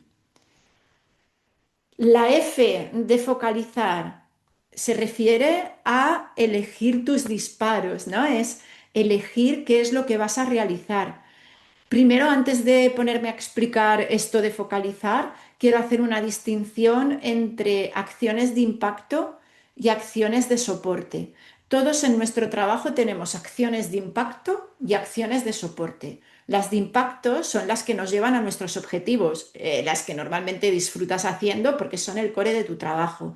Pues, por ejemplo, para mí, preparar esta formación, estar con un cliente one-to-one, eso es mi trabajo, es lo que da el resultado de mi trabajo. ¿Qué es una acción de soporte? La acción de soporte es la que no puedo evitar hacer, pero realmente no aporta valor a mi trabajo. Emitir las facturas del mes. Pues lo tengo que hacer, tengo que emitir las facturas, pero mis clientes pues no están más contentos con mi servicio porque las emita o no. Revisar el mail. En mi caso, revisar el mail es una acción de soporte. Si yo fuera una persona de atención al cliente, pues a lo mejor revisar el mail sería el core de mi trabajo. Pero para la mayoría de nosotros, revisar el mail es una acción de soporte. Son esa carga administrativa que tengo que realizar, pero no aporta valor. Revisar el Teams, Slack, Discord, la aplicación que utilicéis en el equipo. Todo eso son acciones de soporte. Registrar las horas en la herramienta de registro de horas que utilicéis. Acción de soporte. Todo lo que es trabajo de proyecto que aporta a vuestro trabajo realmente es de impacto. ¿Por qué es importante distinguirlo? Porque a veces caemos en el error de mezclar soporte con impacto, o peor aún, de tener, por ejemplo, el mail abierto todo el día o el Discord. ¿Qué estás haciendo con eso? Que el mail o el Discord o la app de mensajería que uséis se convierte en la tarea más importante del día. Si tienes el mail todo el día abierto, la semana pasada hicimos un test para ver cómo es tan fácil que nuestra atención se desvíe. Cuando tú tienes el mail abierto todo el día, si tienes notificaciones o forma de ver si te ha entrado un mail, la curiosidad te va a poder, vas a ir a verlo. Y a lo mejor estabas concentrado redactando un informe importantísimo para un cliente o programando una funcionalidad o cualquier cosa que sí que es una acción de impacto. Y resulta que el mail, que es soporte, está todo el día ahí abierto. Entonces, esa es la primera, ¿no? Identifiquemos las tareas de soporte que tenemos, las acciones de soporte, y vamos a ver si nos están consumiendo demasiado tiempo o están interfiriendo en nuestro trabajo de impacto. Vamos a tratar de agruparlas y hacerlas todas a la vez en momentos de baja energía. Por ejemplo, yo estoy muy fresca a primera hora de la mañana. Cuando me pongo a trabajar, la mayoría de personas somos así, ¿no? A primera hora de la mañana funcionamos muy bien y conforme pasa el día decaemos. Hay otros que no, que son búhos, los típicos, seguro que aquí hay alguno por estadística, pero son aquellos que les gustaba más estudiar de noche y que por la mañana les cuesta arrancar. Pero la mayoría somos alondras, que se llama, que somos seres matutinos que trabajamos muy bien por la mañana. Si yo cuando me pongo a trabajar a primera hora, lo primero que hago es abrir el mail, mirar el chat y hacer, pues eso, a lo mejor emitir facturas y trabajo administrativo, estoy quitándome el momento de mayor energía cerebral de mi día para tareas menores. A primera hora de la mañana lo que hago son tareas de impacto. ¿Que tengo que preparar esta presentación? Ostras, mañana a primera hora de la mañana me pongo a prepararla. Y luego a la una, más o menos, que es cuando yo estoy, o a las 11, si ya decae mi pico de actividad, porque ya llevo 3 horas trabajando, entonces meto las acciones de soporte. Reviso el mail, aprovecho para mandar, pues eso, facturas, aprovecho para revisar la mensajería, para actualizar el CRM, para esas tareas que no aportan valor, pero tengo que hacer. Y esto es otra vez tiene su base de neurociencia por detrás. El cerebro no puede estar 6 horas seguidas aquí arriba. Más o menos va en ciclos de hora y media, 2 horas. Igual que cuando dormimos, que pasamos por varias fases, la de vigilia, el sueño ligero, profundo, REM. Cuando trabajamos, nuestro cerebro también pasa por un ritmo que se llama ritmo ultradiano, que dura entre 90 minutos y 120 dependiendo de la persona. Incluso puede haber alguien con una capacidad de concentración brutal que lo estire a 2 horas y media, pero vamos, hora y media, 2 horas. Y lo que hace nuestro cerebro es esto, va, sube, sube, sube.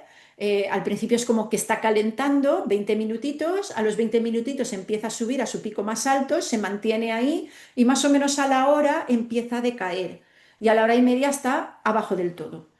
Entonces, si a la hora y media está abajo del todo y no descansas, vas a seguir bajando, bajando, bajando la energía cerebral.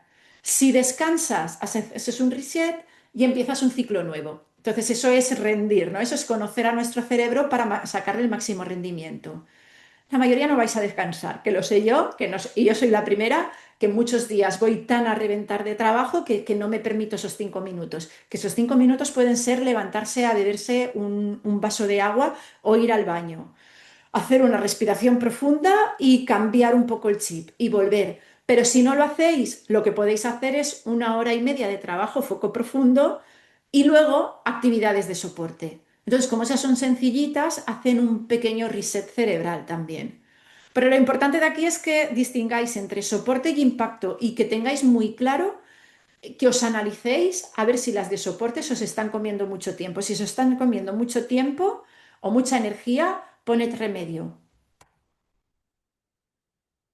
Y luego focalizar es elegir los focos semanales y los disparos diarios, los shots diarios. Cada lunes, o incluso si sois muy pros, cada viernes tendríamos que definir cuáles son los máximo 3 focos para la semana siguiente o para la semana si lo estamos haciendo en lunes. De 1 a 3, no más de 3. ¿Eso quiere decir que solo voy a hacer eso? No. Pero eso quiere decir que yo tengo muy claro que no tengo más de 3 prioridades y que si pasa la vida, me interrumpen y viene un incendio, conforme se acabe ese incendio, yo voy a saber exactamente a dónde tengo que volver, mi foco semanal. O sea, mis focos semanales esta semana podrían ser esta formación, preparar las sesiones que tengo one-to-one con mis clientes y ya está. Para mí son los focos de esta semana. ¿Voy a hacer más cosas? Claro, tengo que actualizar el CRM, tengo que emitir facturas, tengo que llamar a gente para gestionar cosas, tengo que hablar con un proveedor, pero no es mi foco. Eso es todo ruido que voy a sacar adelante en mis peores momentos, no en mis mejores. Mis mejores momentos los he reservado para esta formación y preparar las sesiones one-to-one con mis clientes. Y luego cada día hacer lo mismo, elegir de 1 a 3 shots diarios. Esas tareas que si acabo de realizar voy a sentir que el día ha sido productivo. Y más vale una que tres, porque así me aseguro que lo conseguiré. O a lo mejor media, es decir, una que sé que no voy a acabar en el día de hoy, que sí que debería, porque hemos dicho que todas tendrían que durar 2 horas como máximo, pero por lo menos puedo sentir que he avanzado. Y entonces ya puede pasar lo que pase en el día de hoy, que si yo he focalizado, para mí hoy obviamente es esta formación. Ahora mismo, esta tarde tengo otro shot, pero esta mañana, cuando acabe esta formación, si pasan 1000 cosas, yo mi tarea principal ya la he realizado. Tengo otras cosas previstas, por supuesto, y ojalá pueda hacerlas, pero yo sé que mi foco era este. Entonces, todos los días elegimos nuestros shots diarios y todas las semanas elegimos nuestros focos semanales. Y así tenemos una guía, un norte que seguir, unas prioridades ya establecidas. Y pase lo que pase, yo vuelvo a esas. Y tengo que asegurarme que puedo avanzarlas. Y de nuevo le estoy diciendo a mi cerebro, avanzo y tengo sensación de logro, que es importantísimo.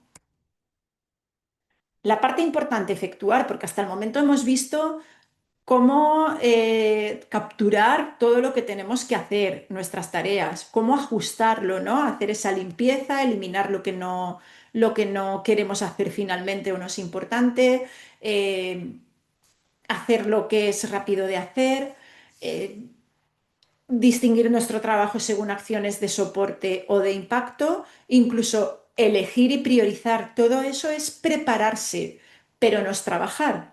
Efectuar es trabajar. Entonces es hacer que esas cosas que he dicho que iba a hacer y que tengo anotadas realmente pasen, hacer que pase. La primera os la he adelantado ya, es tener momentos de deep work. También se conoce como time blocking. No sé si habéis escuchado alguno de esos dos términos. Time blocking o deep work no es más que reservarte algunos momentos en la semana para realizar trabajo de concentración profunda. Y ahí cerrar el mail, mensajería, todo modo avión. No estás, no existes, como si estuvieras en una reunión que sabes que no te van a interrumpir, que la van a respetar. Pues así y concentrarte 100%, quitarte todas las distracciones posibles, todas las tentaciones y concentrarte 100% en lo que tienes que hacer. Cada uno tendrá una capacidad para tener más o menos horas de deep work. Yo, por ejemplo, como autónoma tengo bastante capacidad no soy una persona, no tengo equipo, no soy una persona que sufra muchas interrupciones. Obviamente surgen cosas cuando abro el mail, tengo cosas con las que no había contado y ahí están, pero yo todos los días puedo tener hora y media, 2 horas de deep work. Habrá gente que será 2 horas a la semana, no será más. Lo importante es empezar. Estableced qué es lo que podéis asumir y cumplir. No os vayáis a lo grande porque lo importante es que lo cumpláis. Y si es 1 hora y media los viernes o los lunes, 1 hora y media. Y queda bloqueado en el calendario como si estuvierais en el médico. Que nadie os va a interrumpir, vais a tener todo cerrado. Si algo es mega urgente, os llamarán por teléfono. En el mail no esperéis algo urgente, con salvedades dependiendo del trabajo de cada uno, pero algo urgente no debería ir por mail. Entonces, esa 1 hora y media, 2 horas, el ideal es que por lo menos podáis encontrar 1 hora y media a la semana. Si puede ser 2 días a la semana, mejor. Si puede ser más, mejor, pero empezad por algo. Y la idea es todo cerrado, elegid esa tarea importantísima que tenéis decidida a avanzar y os ponéis 100% foco en ello. Y luego os pongo también Deep Work Sync, que es el concepto que os he dicho antes, el de hacerlo en equipo, en el de acordar todo el equipo, tener 1 hora al día, 1 hora a la semana, en la que tenemos el pacto de no interrumpirnos para dejar que nos concentremos. Ese es el concepto Deep Work que nos ayuda a hacer que pase lo que hemos dicho que queremos que pase, esos daily shots o esos focos semanales.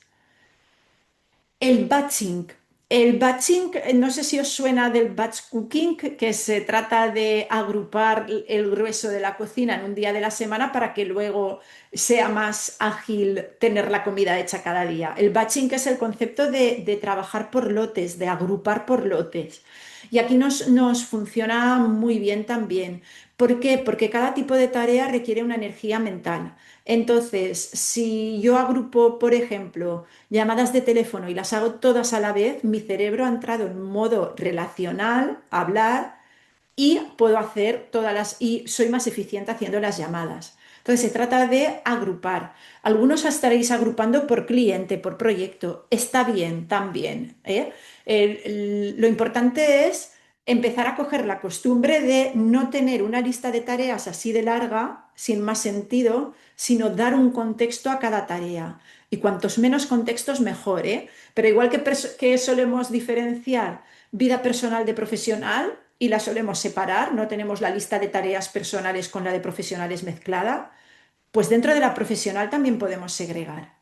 El tener la lista de el proyecto A, el proyecto B, o la lista del cliente A, cliente B, o la lista de llamadas, reuniones, trabajo de concentración. La forma hay que ir descubriendo cuál es la mejor para vosotros, pero debe estar.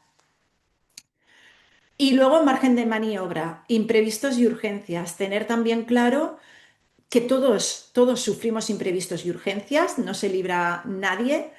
Que luego sean realmente urgentes o no, pues ya queda abierto a debate, pero a todos nos surgen cosas que no habíamos planificado y que tenemos que hacer.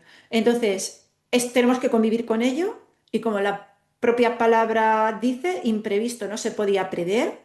No puedo contar con que tengo que hacer X si no podía prever que tenía que hacer X, pero sí que sabemos cada uno cuánto tiempo se nos va en ello. Sí que podemos saber si se nos va más o menos un 20% de nuestro tiempo, se nos va un 40%.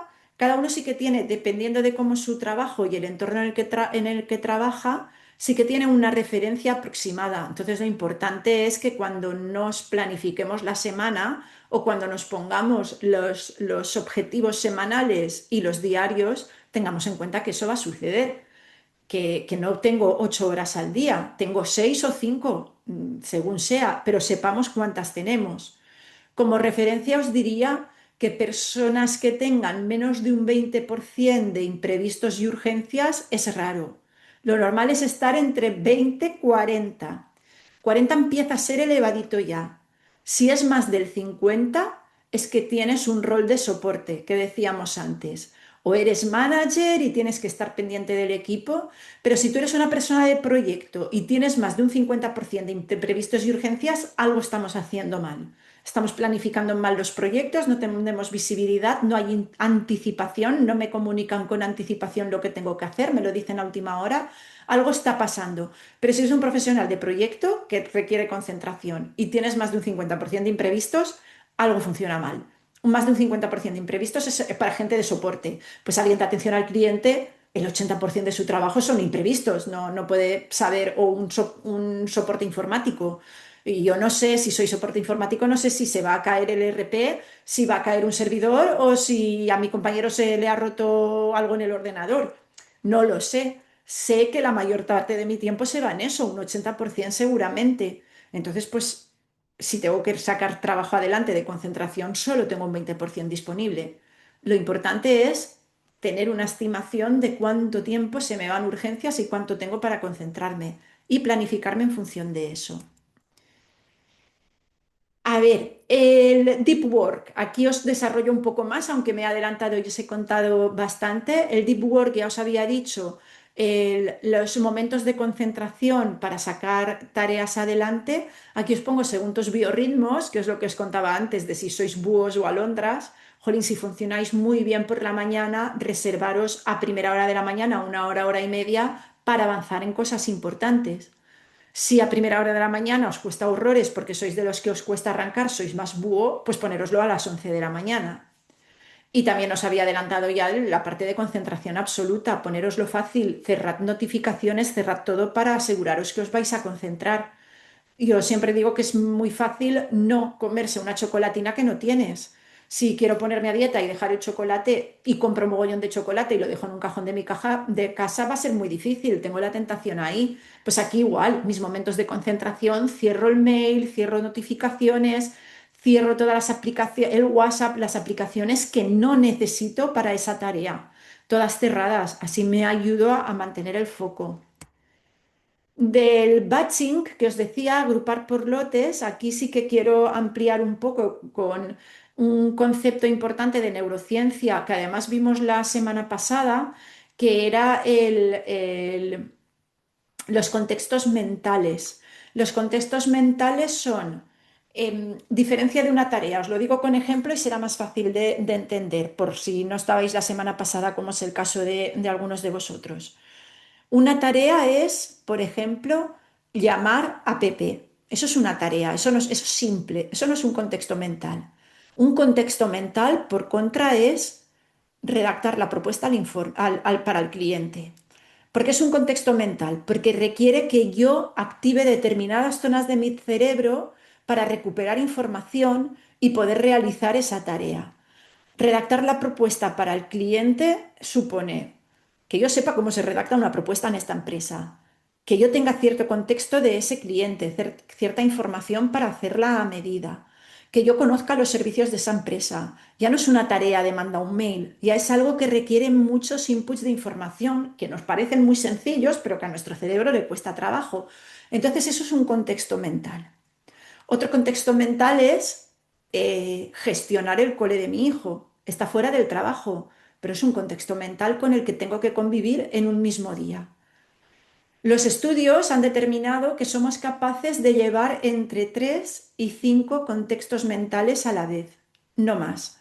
Alguien con altas capacidades quizá pueda llevar hasta 7 en un caso muy extremo, pero es entre 3 y 5 y normalmente suelen ser 3. ¿Qué pasa cuando llevamos muchos más? Lo habréis vivido casi todos. Agobio absoluto, mega estrés. Tengo que hacer esto y lo otro y de más allá. Y cada vez que cambio de contexto, esto los que venís del mundo de la informática os sonará porque en neurociencia lo llamamos igual, context switching. Y el cambio el coste del cambio de contexto.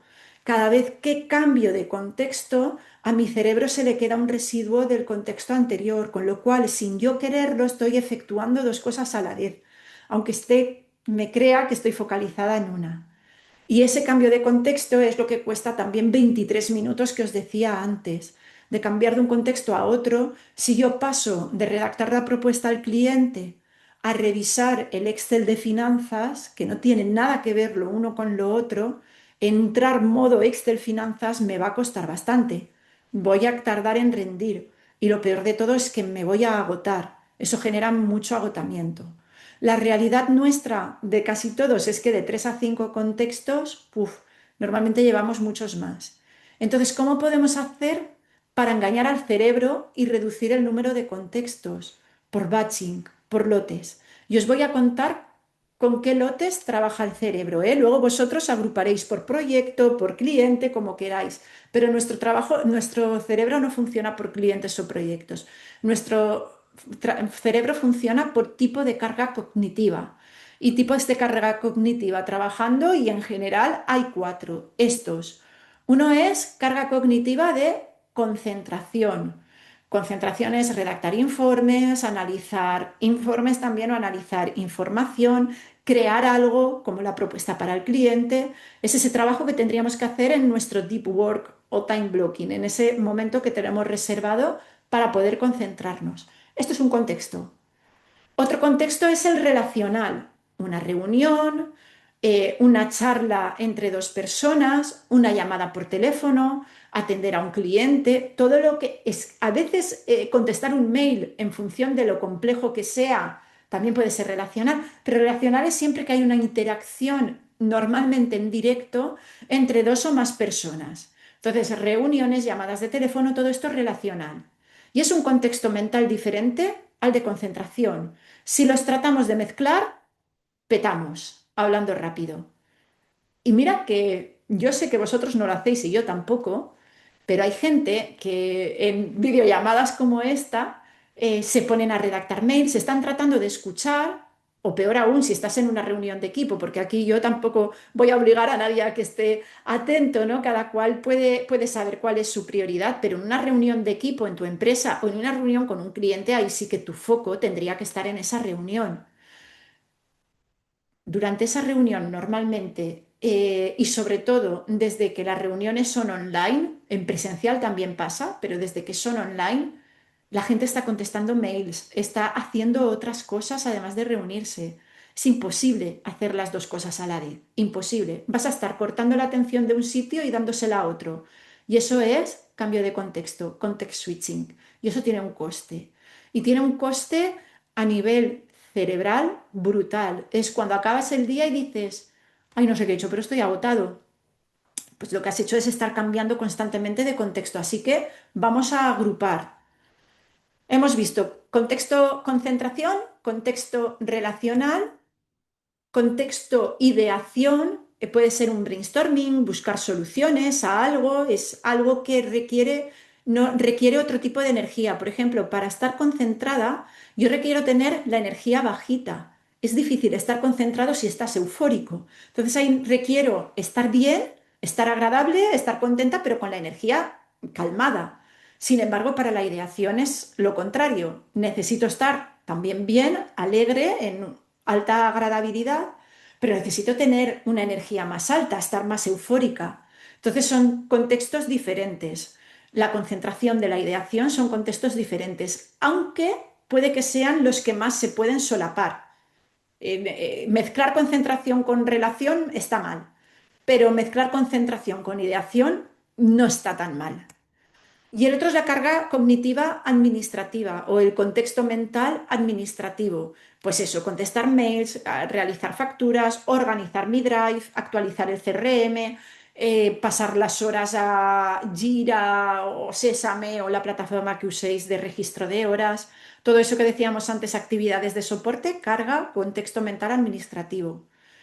Para rendir al máximo, el ideal es agrupar nuestra carga cognitiva, nuestros contextos, agrupar nuestras tareas por estos contextos. Como veis aquí hay 4 y normalmente los 4 no van a aparecer en un día.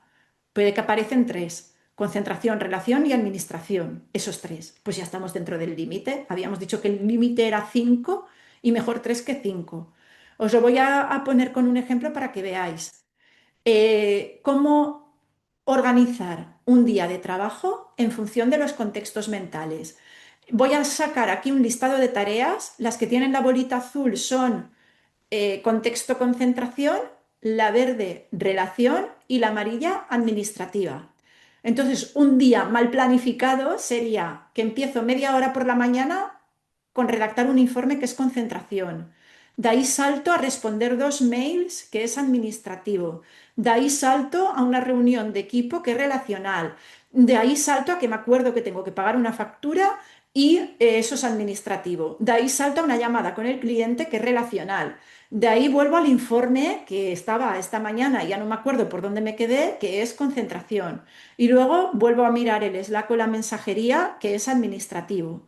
Al final he tenido 6 cambios de contexto. Por 23 minutos que cuesta cada cambio de contexto, es 1 hora y media que he tirado un poco a la basura por no organizarme bien. Y además el resultado es agotamiento, estrés y la cabeza en 1000 sitios. Ese residuo de atención. Residuo de atención es ese agotamiento que no sé por qué tengo, que la cabeza ya no me da para más. Y al final tampoco he hecho tantas cosas en el día. ¿Cómo sería un día bien planificado si utilizamos el batching? Pues al inicio de la mañana me hago mi bloque de concentración, redactar el informe y diseñar la estrategia. Luego descanso, que en el anterior no había tiempo para ningún descanso. Después me voy al bloque relacional, la reunión con el equipo y la llamada del cliente. Y al final, a la una, cuando ya no me quedan energías, me voy al administrativo, que es el menos importante de todos. He tenido 0 cambios de contexto y mi estado es de flujo, el estado de flow tan conocido, y de maximizar el rendimiento de mi cerebro. No siempre es realista, como siempre el papel lo aguanta todo, pero si sabemos que existen estos contextos mentales, nos podemos organizar el día para tratar de respetarlos. Yo no sé cuándo me van a poner a la reunión del equipo y a lo mejor es el cliente el que me llama y no decido yo cuando resulta esa llamada. Pero si, por ejemplo, tengo una reunión con el equipo, jolín, después puedo aprovechar y hacer todas las llamadas que tengo que hacer porque ya estoy en modo relacional. Que no puedo, la estrategia o táctica tan sencilla que os he dicho antes, anotar dónde me he quedado y por dónde tengo que seguir. Si, por ejemplo, estoy en mi bloque de concentración redactando el informe y sé que no lo voy a acabar porque a las 11:30 tengo una reunión con el equipo y no voy a acabar ese informe, escribo dónde me quedé y cuál es el próximo paso. Cuando vuelva a esa tarea voy a ahorrar mucho tiempo y mucha energía mental porque sabré exactamente lo que tengo que hacer. Es un hack súper sencillo y que insisto mucho porque cambia mucho las reglas del juego.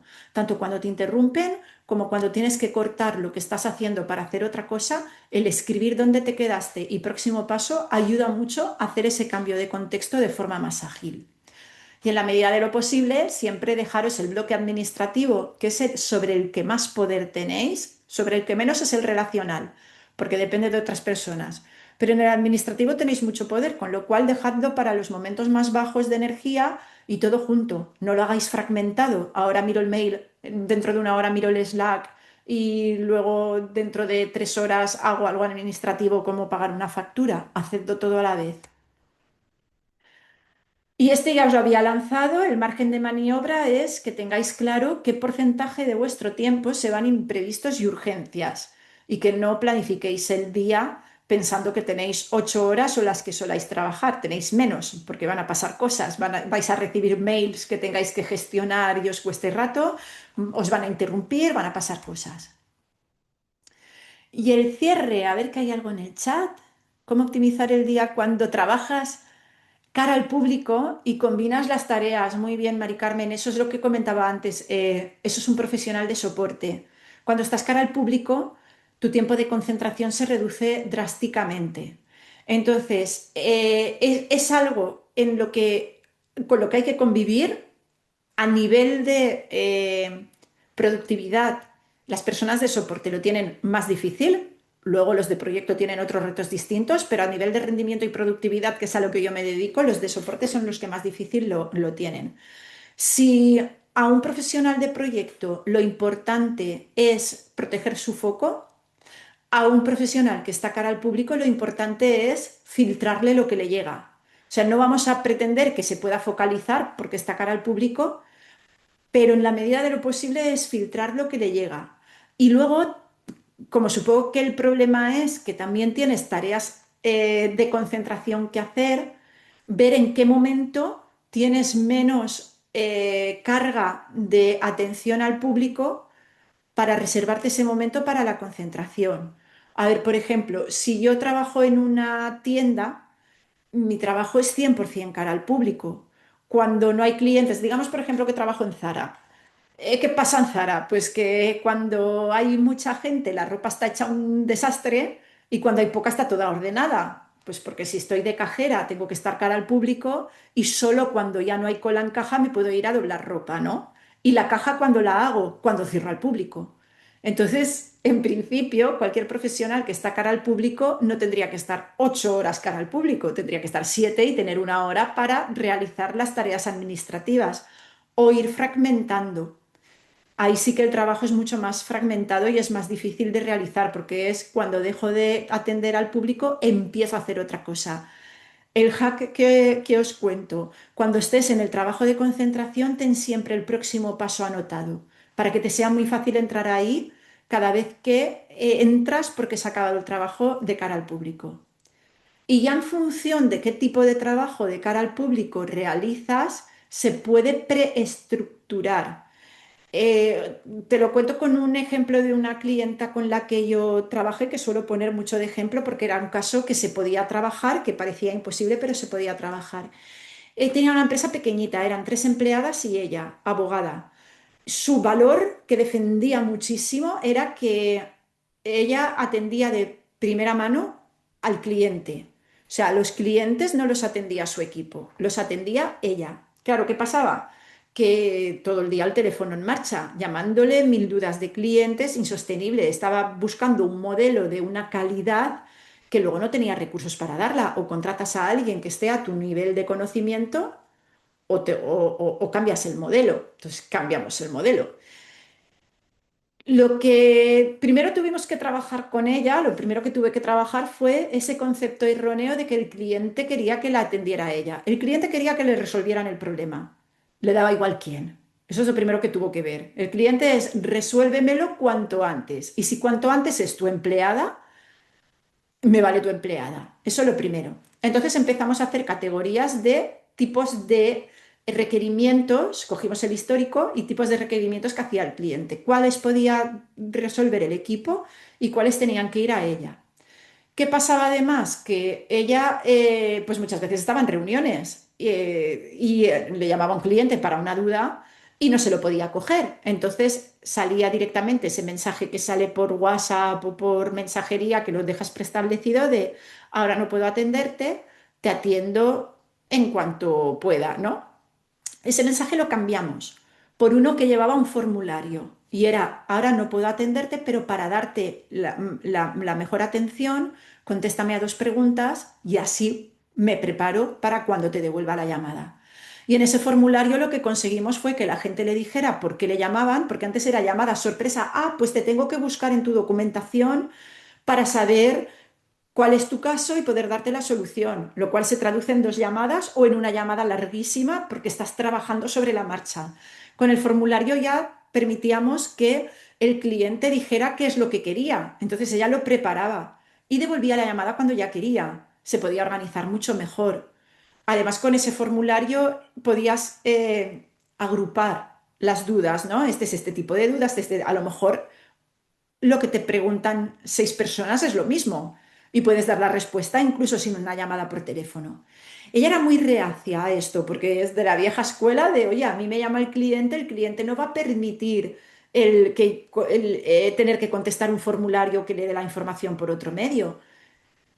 Cuando prueben que la respuesta es mejor y más ágil, te lo van a permitir. Es educarles. A los nuevos clientes ya se les educó así. Ya no les dijo, me llamáis cuando queráis que os lo resuelvo todo. Ya les dijo, primero se manda un breve formulario con 2 cositas, así yo preparo tu documentación y te devuelvo la llamada con todo preparado y tendremos una llamada de 20 minutos, no de hora y media. Los nuevos clientes no van a decir que no, ya saben cuál es el sistema. De los antiguos conseguimos que un 60% cambiara el sistema.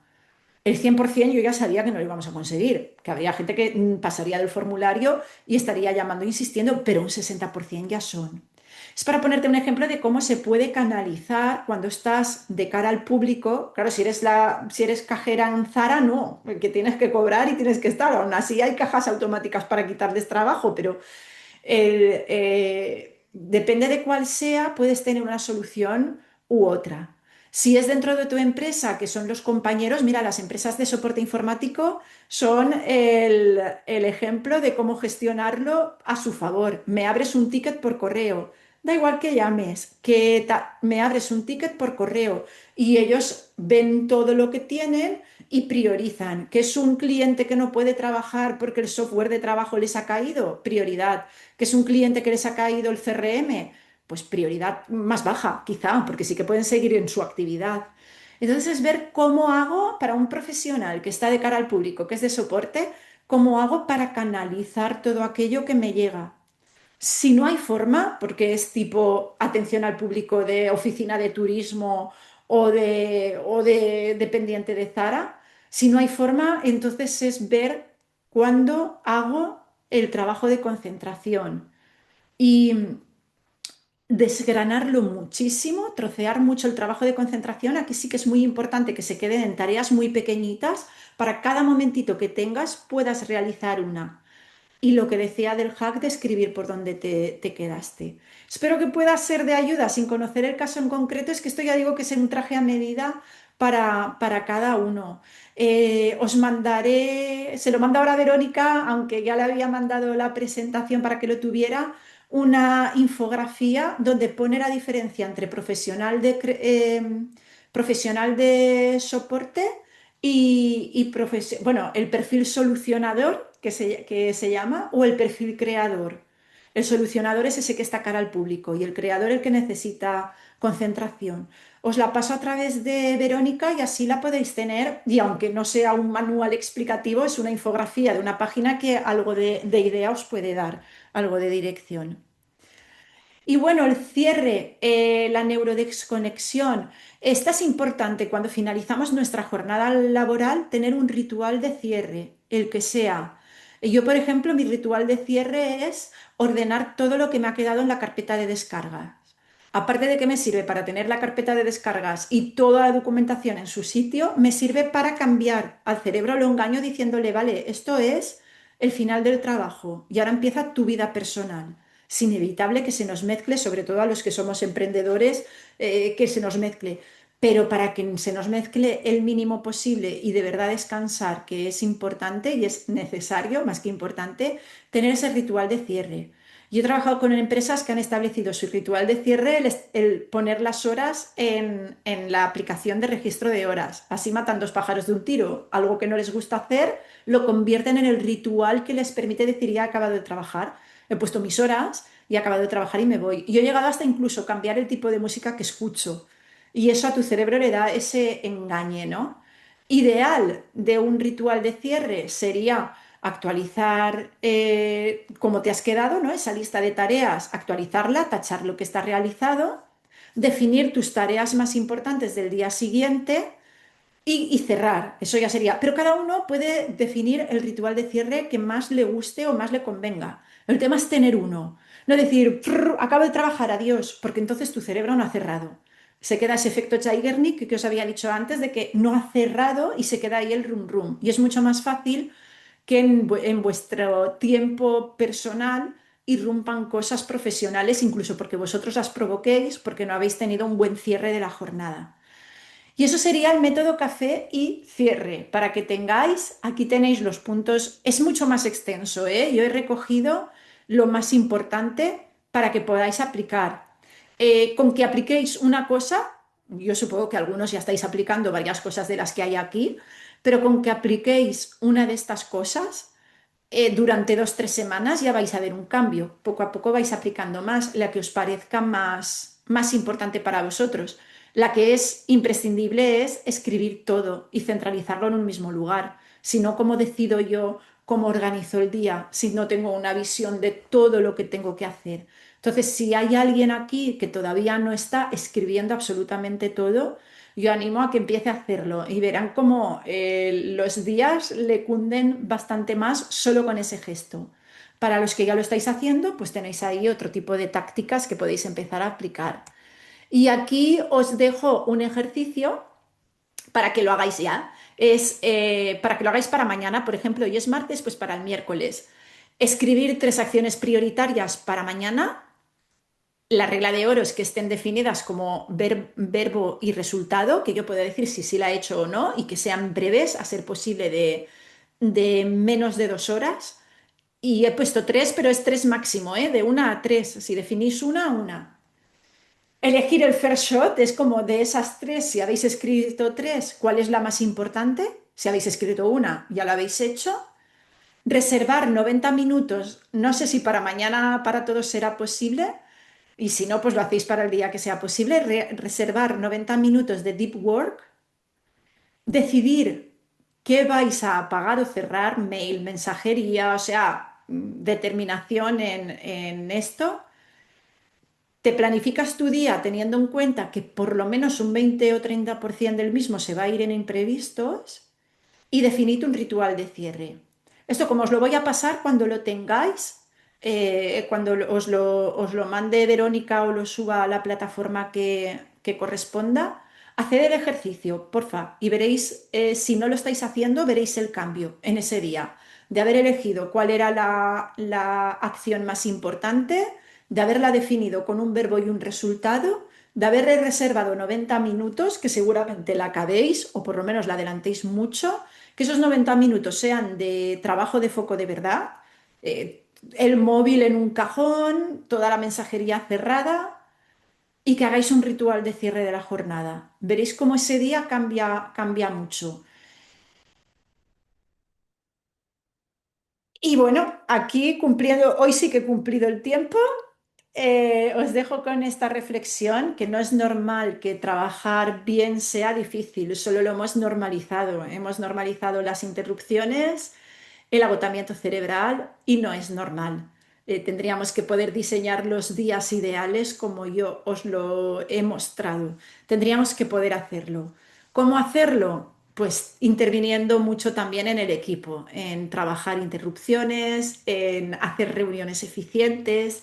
Y luego yo cuando os he puesto el ejemplo, os he puesto el ejemplo de un día ideal a lo que tenemos que llegar, o sea, la tendencia que tenemos que seguir, no el objetivo que tenemos que conseguir, porque como objetivo es irrealista, algún día nos puede salir así, pero es la guía, ¿no? Hacia donde tenemos que ir, que lo importante es ir mejorando poco a poco. Pues yo no tengo, bueno, tengo muchas cosas que contaros, pero el tiempo se me ha limitado. Si alguien quiere lanzar alguna consulta, en estos momentos todavía tenemos tiempo. Aquí os dejo mi correo. En LinkedIn suelo publicar y aportar muchas soluciones, entonces también y materiales que os podéis descargar por si os interesa la temática. Si os queda alguna duda o queréis hablar algo, también tenéis ahí mi correo. Mira, no, mira, la